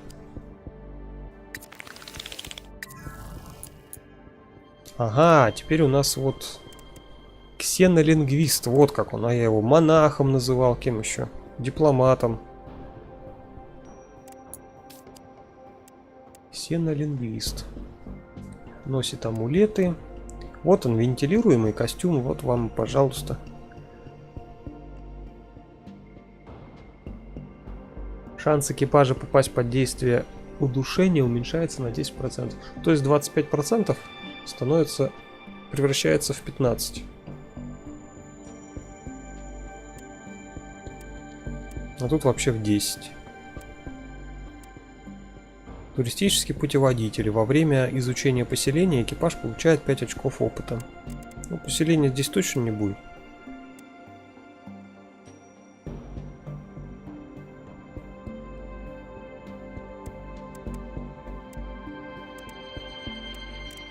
Я ничего на него вешать не буду. Ну, что-то я как-то это... Не в том порядке людей снарядил. Точнее, как людей. Планетян.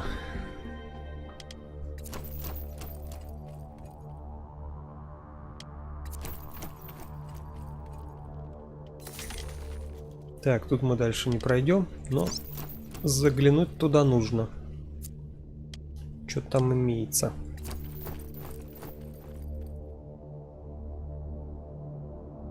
А, и тут тоже пары, что ли? Ага, зря я кислородную маску-то не взял.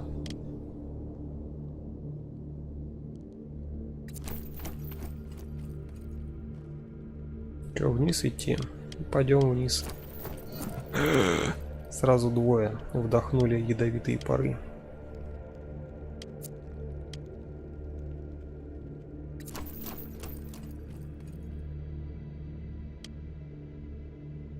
Небесный механизм. Ну, давай залутаем. На пустыре, прежде центральной площади стертого с лица земли города, даже на какой-то каменной планете все равно город даже был. Везде тут живые. Спасу от них нету. Далекое-далекое-далекое будущее. Жизнь расплодилась везде, где только можно. Стоит большой механизм на площади, напоминающий метроном. Механизм активен, испускает лучистую энергию и слабые гравитационные волны. Трудно предположить, для чего он создан. Прикасаться к нему не очень-то хочется. Разобраться в механизме ксенолингвисту. Нашему ксенолингвисту удалось расшифровать символ на механизме. Невероятно, но эта машина может менять курс лун вокруг планеты. Она использует силу гравитации и поэтому была полезна при постройке городов и космических кораблей из камня. Потрясающе. Мы изучили устройство и многое узнали о могуществе древней расы этой планеты. Жаль, что мы не археологи. Выучили слово «люди». Тут на самом деле учится не одно слово, а сразу несколько. А я уже говорил, да? Открыты клетки в диаметре 6 клеток. Че, вокруг бежим сюда.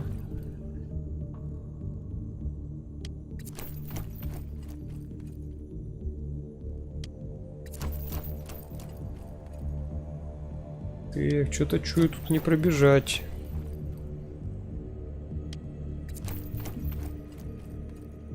Какая дорога петлющая. Ну ё-моё, тупик. Тупик. Везде все закрыто. Придется здесь пробегать. Опять сейчас все будет плохо. Один траванулся.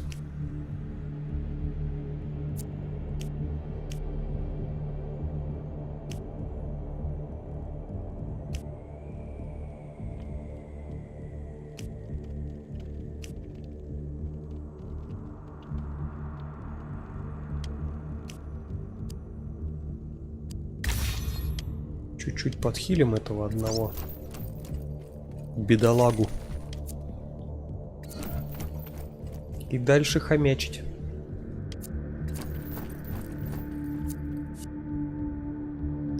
Эх, нету тут у нас очков, но среднюю выберем.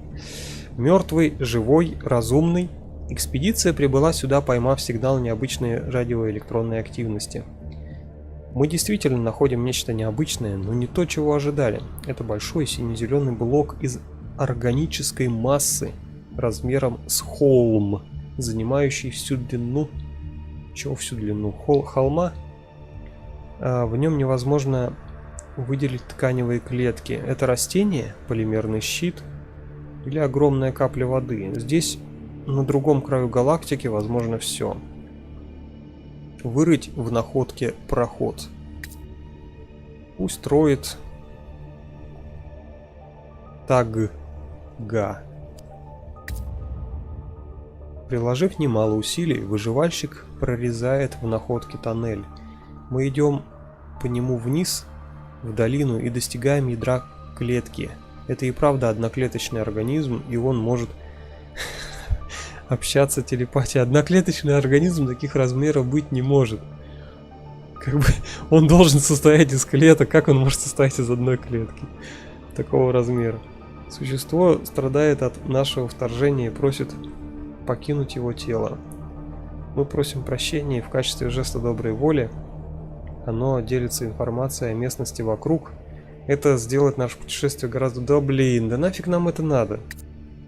7 клеток открыли. Что попало? Оно мне не надо было. Ну ладно, бежим дальше. Так, что нам? Сюда и дальше вниз.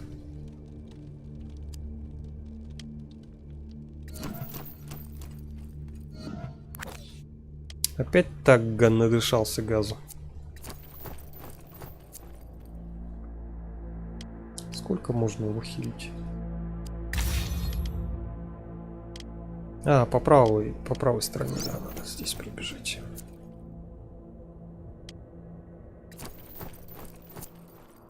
Так, тупик. Снизу надо пройти.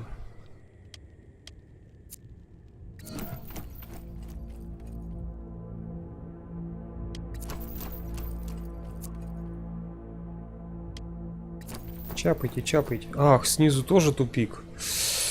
Но тут наша цель. Так, ладно, мы сюда вернемся, когда всю карту залутаем. Корабль оттуда вызовем.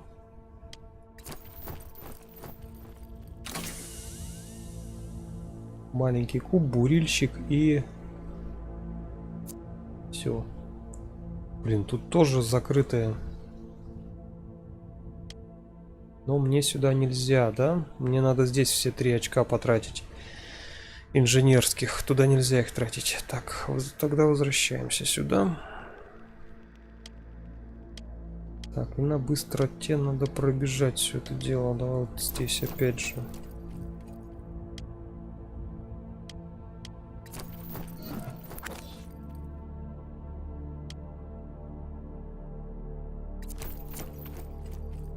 Протобог. Наконец-то мы на месте. Наши датчики указывают на присутствие невероятных залежей омеги. Они настолько огромные, что наши инженеры сочли это ошибкой. И все же это оно, озеро Омеги. Возможно, оно осталось после судьи-архитектора. Когда мы подходим ближе, озеро оживает. Оно превращается в огромного черного феникса, способного с легкостью раздавить нас. Обуздать существо. Это всего лишь оживший минерал с такими же слабостями, как и у Омеги. Наш инженер создает мощное магнитное поле, которое тревожит и отпугивает существо. Улетая, оно роняет несколько перьев из Омеги, которые мы быстро собираем, прежде чем уйти. Перьев было несколько, но Омега была одна. Как-то так оно работает. Корабль призываем и валим. А, кстати, хилиться еще надо.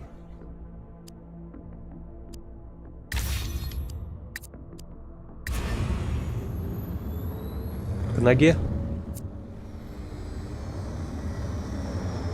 Мой верный пёсель.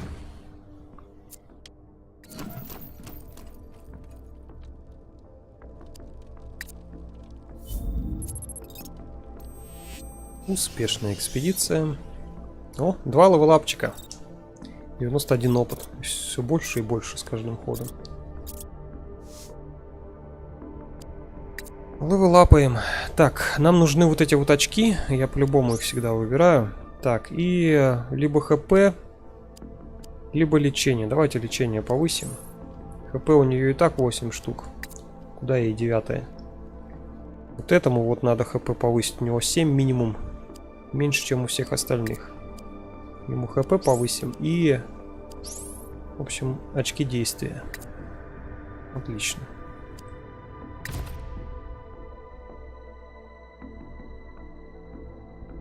Качаем остальных.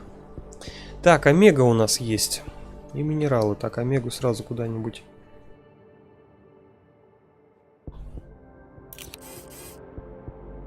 Ну да, на корпус правильнее будет.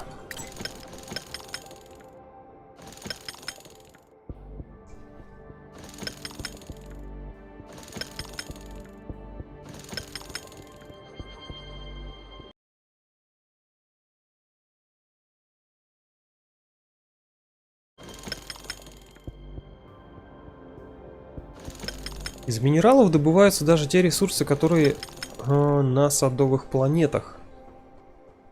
Ну, это круто.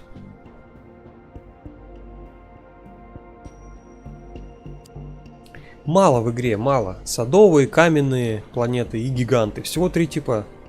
Такое себе. Лучше бы побольше сделали. Добавило бы проблем. Так слишком мало проблем, наверное. Так, кислород. Убираем. Пусть здесь будет гафний.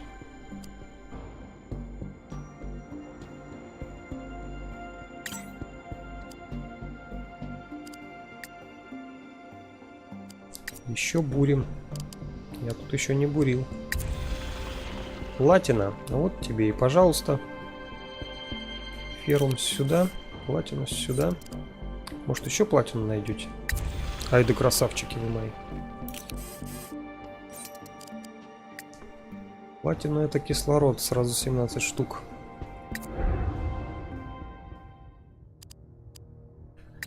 Но мы так и не нашли живое существо.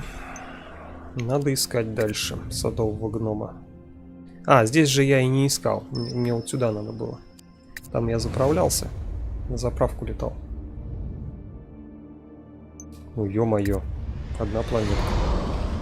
Желтые карлики такие легкие, что и гравитация не может притянуть больше одной планеты. Что такое? Нафига я сел-то?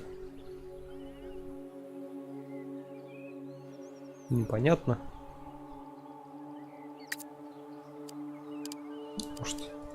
Может, что набурим? О, золото набурил.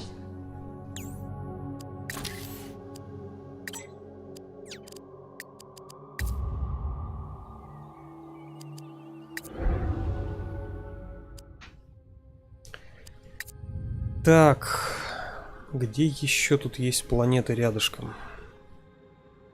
Живые, точнее солнечные системы.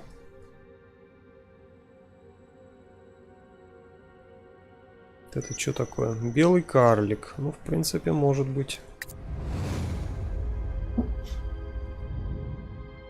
О, обитаемую планету нашли. Все, проблемы решены. Сначала сюда слетаем.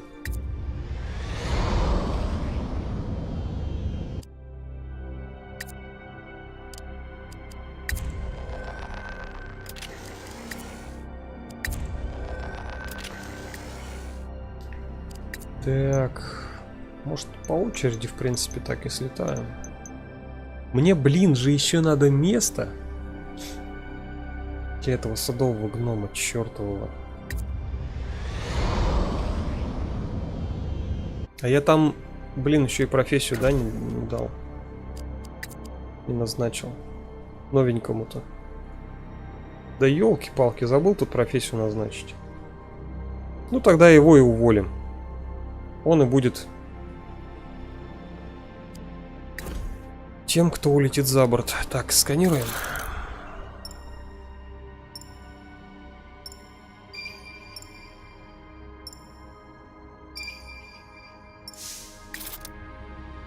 Шахты и... Вот тут что-то интересное. Предметы, минералы.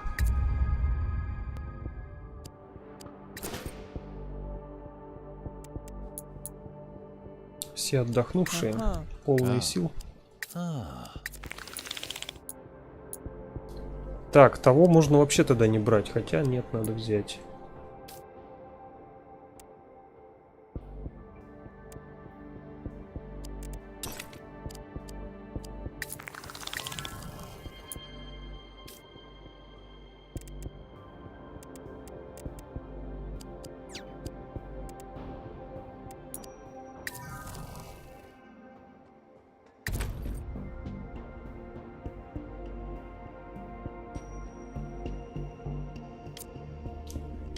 Сейчас мы садового гнома наймем, квест там сделаем и закончим на сегодня, потому что, как бы, я думаю, достаточно для стрима, первого стрима по этой игре, чтобы понять, что за игра, что из себя представляет. Так, ну, в общем, читаешь, участвуешь, погружен в книгу, которую читаешь, вот что-то в этом духе из себя игра представляет. Таких больших каких-то головоломок нету, что-то думать не надо особо.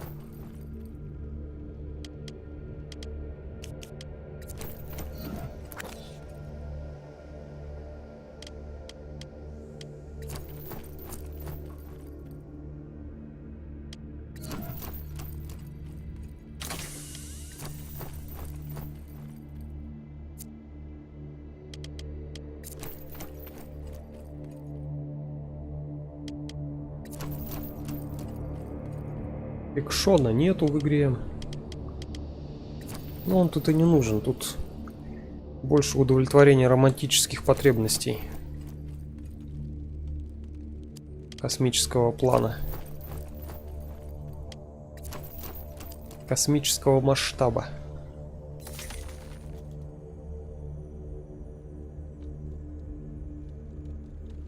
Как нам сюда попасть? Ага, вот отсюда надо было пробежать.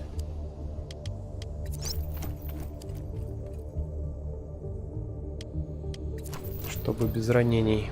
Ну, блин, долго оббегать это все. Надоедает, если честно.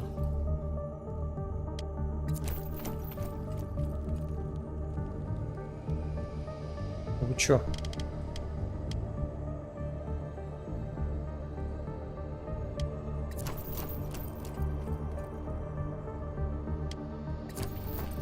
Ага, нифига себе, тут тупик. Ну ладно. Либо здесь проходить. Ну ладно, будем надеяться, что там сверху потом пройдем.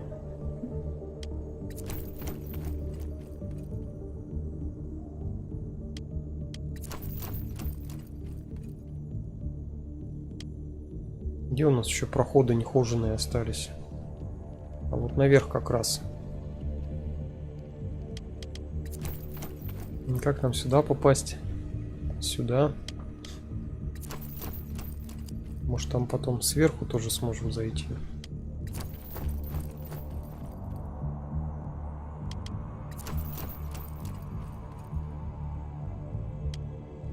Заброшенная шахта.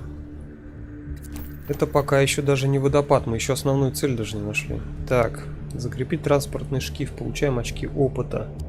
Или идем по основному проходу, получаем предмет. Да ну нафиг, опыт получим. Холм напоминает термитник с туннелями длиной в несколько метров. Старая шахта, она выглядит заброшенной, несмотря на то, что в ней полно полезных ископаемых. И снова у нас больше вопросов, чем ответов. Что за термитник?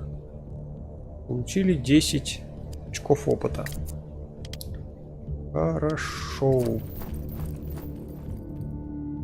Так, прохода я сюда не вижу. Придется тут сквозь шипы пробираться.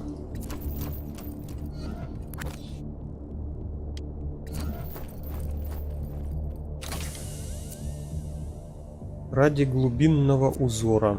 Ну да.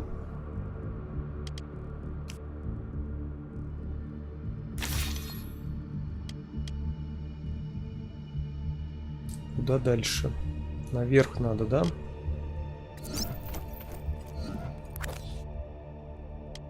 Еще одна порезалась. Кораблекрушение. Угу. Корабль так, к сожалению, не найти. Разбившийся какой-нибудь на планете взял, да, починил. И на свой поменял. Ну это, блин. Увы, не так. Титановая металлическая конструкция, которая раскрылась бы как цветок, изрыгая такие же металлические конструкции необъяснимым образом, замерзла. Инопланетный терраформирующий корабль проиграл битву с экосистемой планеты. Получить либо предмет, либо план технологии. О, технология, это круто. Схема технологии. Генератор кротовых нор. Нифига себе. Звучит круто. Так. Как нам сюда... А, ну сюда мы можем в обход попасть.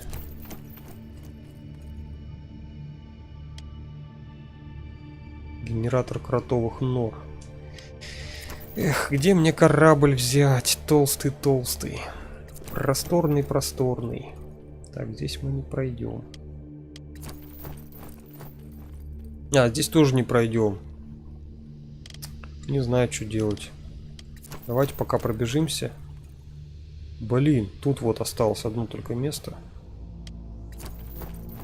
Неисследованное. Потом пойдем по тем местам, которые заперты. Нам надо основное задание обязательно выполнить. Так как очков опыта много дают. А, кого? Здесь же камни. Так, и здесь камни, да? Все, получается. Значит, идем все-таки сюда. Сквозь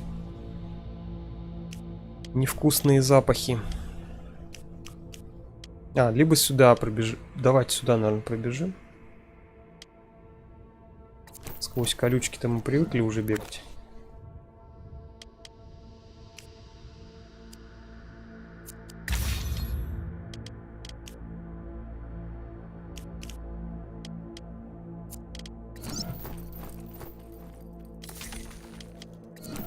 О, что-то нашли.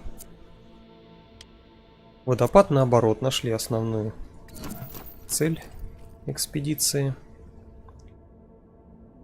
Мы, наконец, достигаем места назначения, но то, что мы видим там, поначалу не укладывается в голове. Земля, мерцающая драгоценными минералами, течет вверх и исчезает в небе огромным перевернутым водопадом. Что это? Гравитационное явление или технология за гранью нашего понимания? Опасно ли приближаться к нему? Прервать поток. Наш инженер сканирует окрестности. С помощью датчиков нашего корабля нам удается понять происходящее. Кстати, вот тут даже выбор строчек не так, как в Т. В Т ты не знаешь, что ожидать от выбора конкретной строчки. Ну, пока 10 тысяч раз не пройдешь и не запомнишь, что какая строчка дает. А тут реально Если самое нижнее, то все самое нормальное будет. Все будет чики-пуки. С помощью датчиков нашего корабля нам удается понять происходящее. Высоко над нами на орбите находится станция сбора минералов с гравитационно инвертирующим механизмом. Какие слова в этой игре? Какие слова? Инженер пытается связаться с ней, но это просто покинутая инопланетянами древняя станция. Спутник неверно истолковывает наши сигналы и прекращает свою деятельность, после чего направляется в космос для выполнения своей миссии. Без источника гравитации минералы падают вниз дождем, и нам приходится уклоняться от них. Однако теперь мы можем забрать эти сокровища. В голове вроде ничего не упало. Древняя кукла.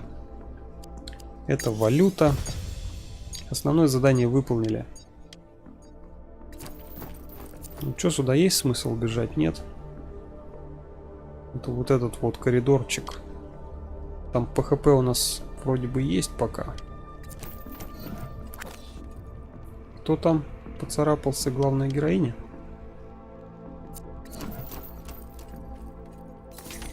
Выживет, не выживет.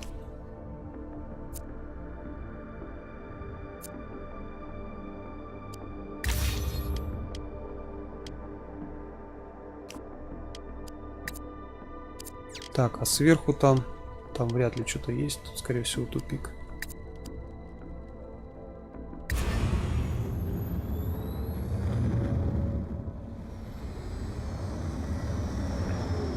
Приземлился.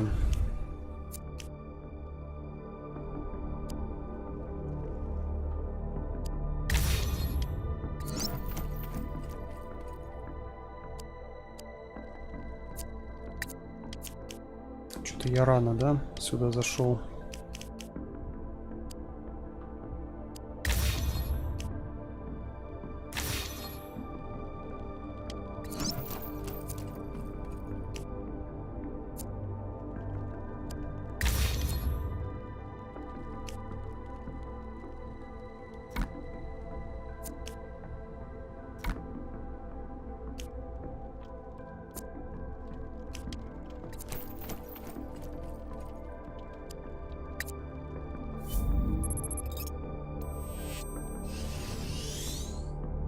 О, наш юный подаван получил левелап. Опыта 116. Офигеть, все больше и больше. Все больше и больше. Генератор кротовых нор. Сейчас посмотрим, что он делает. Так, очки сразу повышаем. Я думаю, ХП повысим.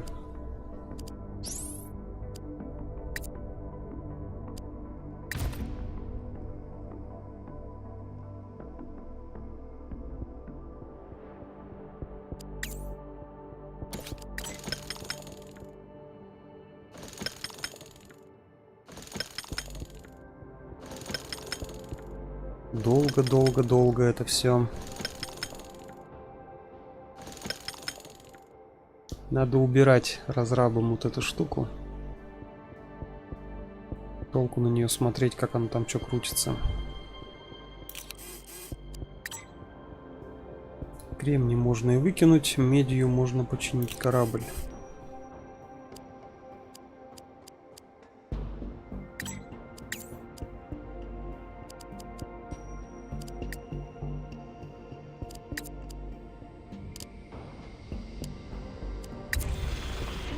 Опять кремний.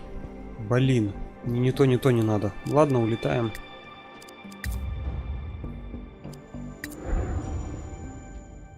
Улетаем к нашей цели.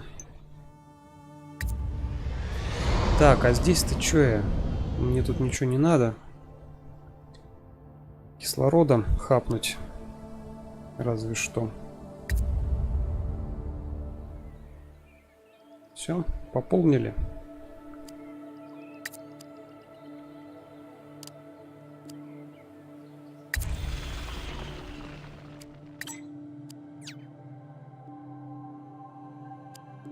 Есть корабли, которые на кислороде, блин, работают. Тоже хорошая тема.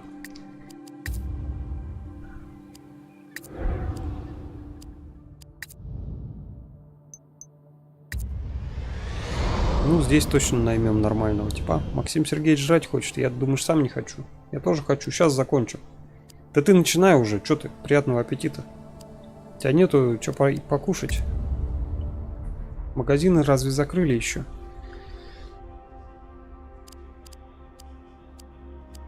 Или ты на диету сел? Вторая аномалия. А только одну можно. Либо ту, либо другую. Одновременно, ну то есть... Обламывают тебя. Казалось бы, куда она денется, аномалия? Совершенно верно, можно бы было и вторую залутать, но нет. Приходится губозакаточной машины губы закатывать. Вербуем нашего этого или этого типа. Блин, лучше бы он какой-нибудь духовный хрен был. Точнее, не духовный этот. Вот этот. Неохота мне с Таггар оставаться. Ладно, духовного мы потом еще найдем, я думаю. Увольняем. Так, а смотри-ка, они первого уровня... Ой, второго уровня сразу. И тут по 4 хп. 4 хп второй уровень, какой кошмар. Вербуем. Приветствуем на борту, собиратель. Вы знакомы с путешествиями в космосе? Нет. Но мне нравится получать новый опыт. Информация — это рост. Думаю, я понимаю, о чем вы. Нам нужна ваша помощь. Вы знаете Атлас? Нет. Но с удовольствием познакомлюсь. Этот мир наполнен цветами. Мы полагаем, что в них хранятся нужная нам информация. Хранится. Но мы не знаем, с чего начать. Я с этим могу помочь. Как вы, должно быть, страдаете, имея такие крошечные атрофированные ноздри. Да, это печально. Простите мое любопытство, а вы не могли бы рассказать о вашей расе? Не доводилось слышать? Мне не доводилось слышать о ней.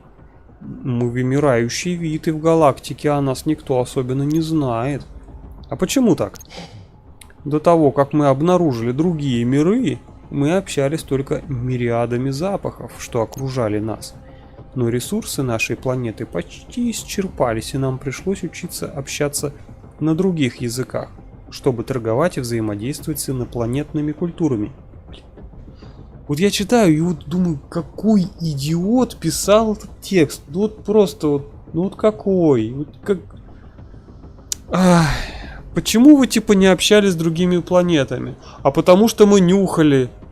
А потом все вынюхали, и нам пришлось учиться общаться по-другому.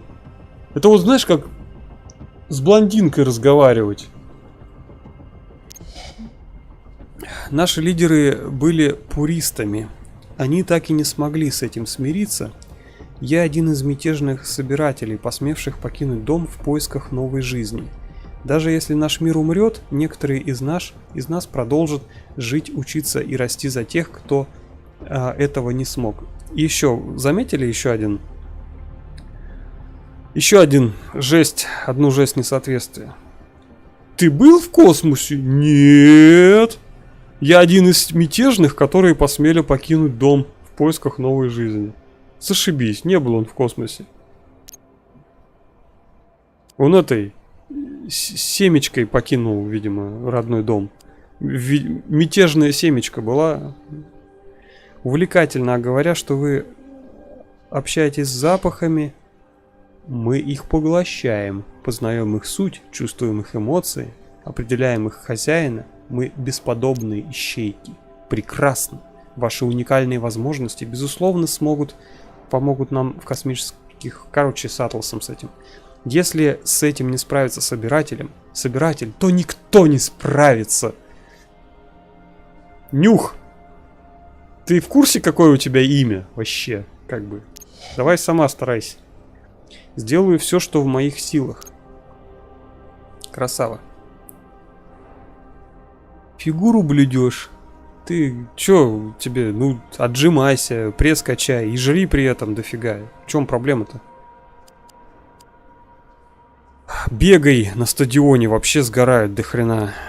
Или не на стадионе, там от кого-нибудь или за кем-нибудь. Торговля.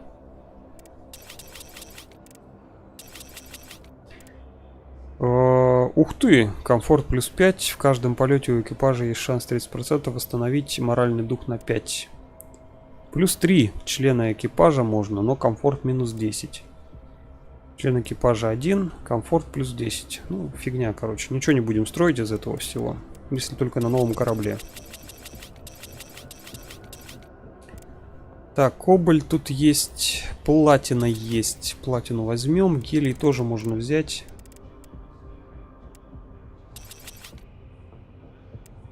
Кобальт можно взять. АУ брать не будем. Так, что мы продаем? 1 АУ, 10 Q, 10 Си, 1 С и 3 Т. О, и еще что-то им надо? Да ладно. ГФ продать. Или 10 Ф. Давай 10 Ф продадим. В принципе, нам зачем? Ну да ладно, я с вас фигею. Ну кобальт не будем брать. Гелий не будем брать.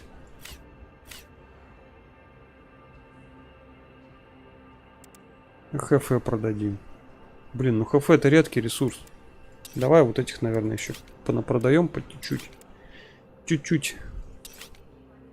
О, нормально. Четко. Тютелька в тютельку. Ну ломай. Ты чё? В чем проблема-то? О. Что-то глюкнуло. Не хотела ломать. Тут, короче, был косяк у меня. Лечу. Бац, смотрю, у меня одного слота нету. Перед этим у меня игра крашнулась. В общем, бывает, что разрушается какой-нибудь слот просто так. Ну, событий точно никаких не было. Так. Все сделали. Исследовать ничего не буду. Ну вас нафиг. Нехорошие вы. Улечу я от вас. По-любому обманете и обкрадете. Так, взлететь. Нашли мы этого типа нужного. Теперь вот с ним и нужно лететь в Атлас. Топливо сейчас только пополним, пожалуй, что. А, не, правой кнопкой не пополнишь. Двойка минимум, значит.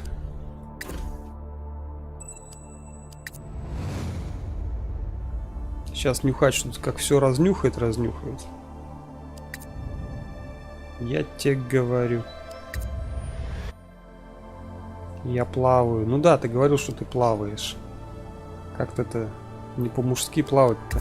Ты давай бегай за девками. Я знаю, что ты любишь за девками бегать. Бегай усерднее.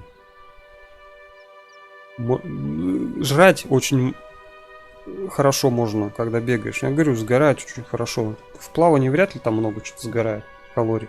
А вот когда бегаешь, там реально все горит. Сказал тот, кто не бегает. Как бы, не слушай меня, короче. Так, нам нужно, чтобы вы собрали как можно больше информации об Архонте. Из-за него в опасности, вся галактика в опасности. Не нужно объяснять, запахи все знают. У них есть мозги, они слышат, у них есть нос у запахов. И чувствуют. У них есть седьмое чувство. Цветы приведут нас к ответу на ваши вопросы. В них содержатся все знания Вселенной в цветах. Угу. Вот, все ваши ответы здесь. Так они говорят. Вот, Архонт. А здесь вы... капитан Никс. Что с ним происходит? У него все тело трясется. Не вмешивайтесь. Нам это нужно, чтобы у него все тело тряслось. Но видно же, что собиратель страдает. Капитан, он перестал дышать. Запах крови. Они верят, что их предали. Конец. Приближается. Что это значит? Где нам искать Архонту? Отвечай. У него судороги, нужно возвращаться на корабль. Не может быть! Ужас! Бесконечная смерть!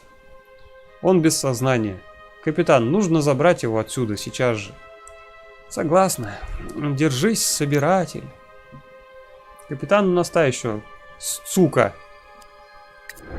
Ну, короче, мы взлетаем. Ну да, еще поговорим. Капитан, он приходит в сознание. Скажите, товарищ собиратель, что вы видели? Я знаю, где искать базу Архонта. Отлично. А еще Атлас дал мне эти координаты. Они указывают на систему на дальнем краю туманности. Мне нет до этого дела. У нас мало времени. Атлас ничего не делает просто так. Не знаю зачем, но мне также дали частичные координаты маяка. Маяка в туманности? Зачем? Это же просто облако газов и пыли. Верно, я не смог обработать всю информацию, которую мне дали. Простите, я не понимаю, почему они хотят направить вас туда. Странно. Передвигаться в туманностях довольно опасно. Зачем нам так рисковать? По моему опыту, высокий риск часто означает достойную награду. Вот только не ясно, что может ждать нас там. Атлас сказал, вам понадобится помощь. Капитан, он снова без чувств. Надо дать ему время отдохнуть. Ладно, я не возражаю. Я уж получила всю необходимую информацию. Выброси его за борт. Так. В общем, у нас две цели. Можно либо к логову Архонта лететь, либо в поисках туманности. В общем, в туман лететь. В тумане там прям жесть. Там ты не знаешь, какая планета, где что тебе пополнить. Звезда, точнее, какая звезда, где звезда. Желтый карлик или голубой, или что там вообще. Может, черная какая-нибудь дыра. В общем, там проблематично и опасно. Но она ближе всего.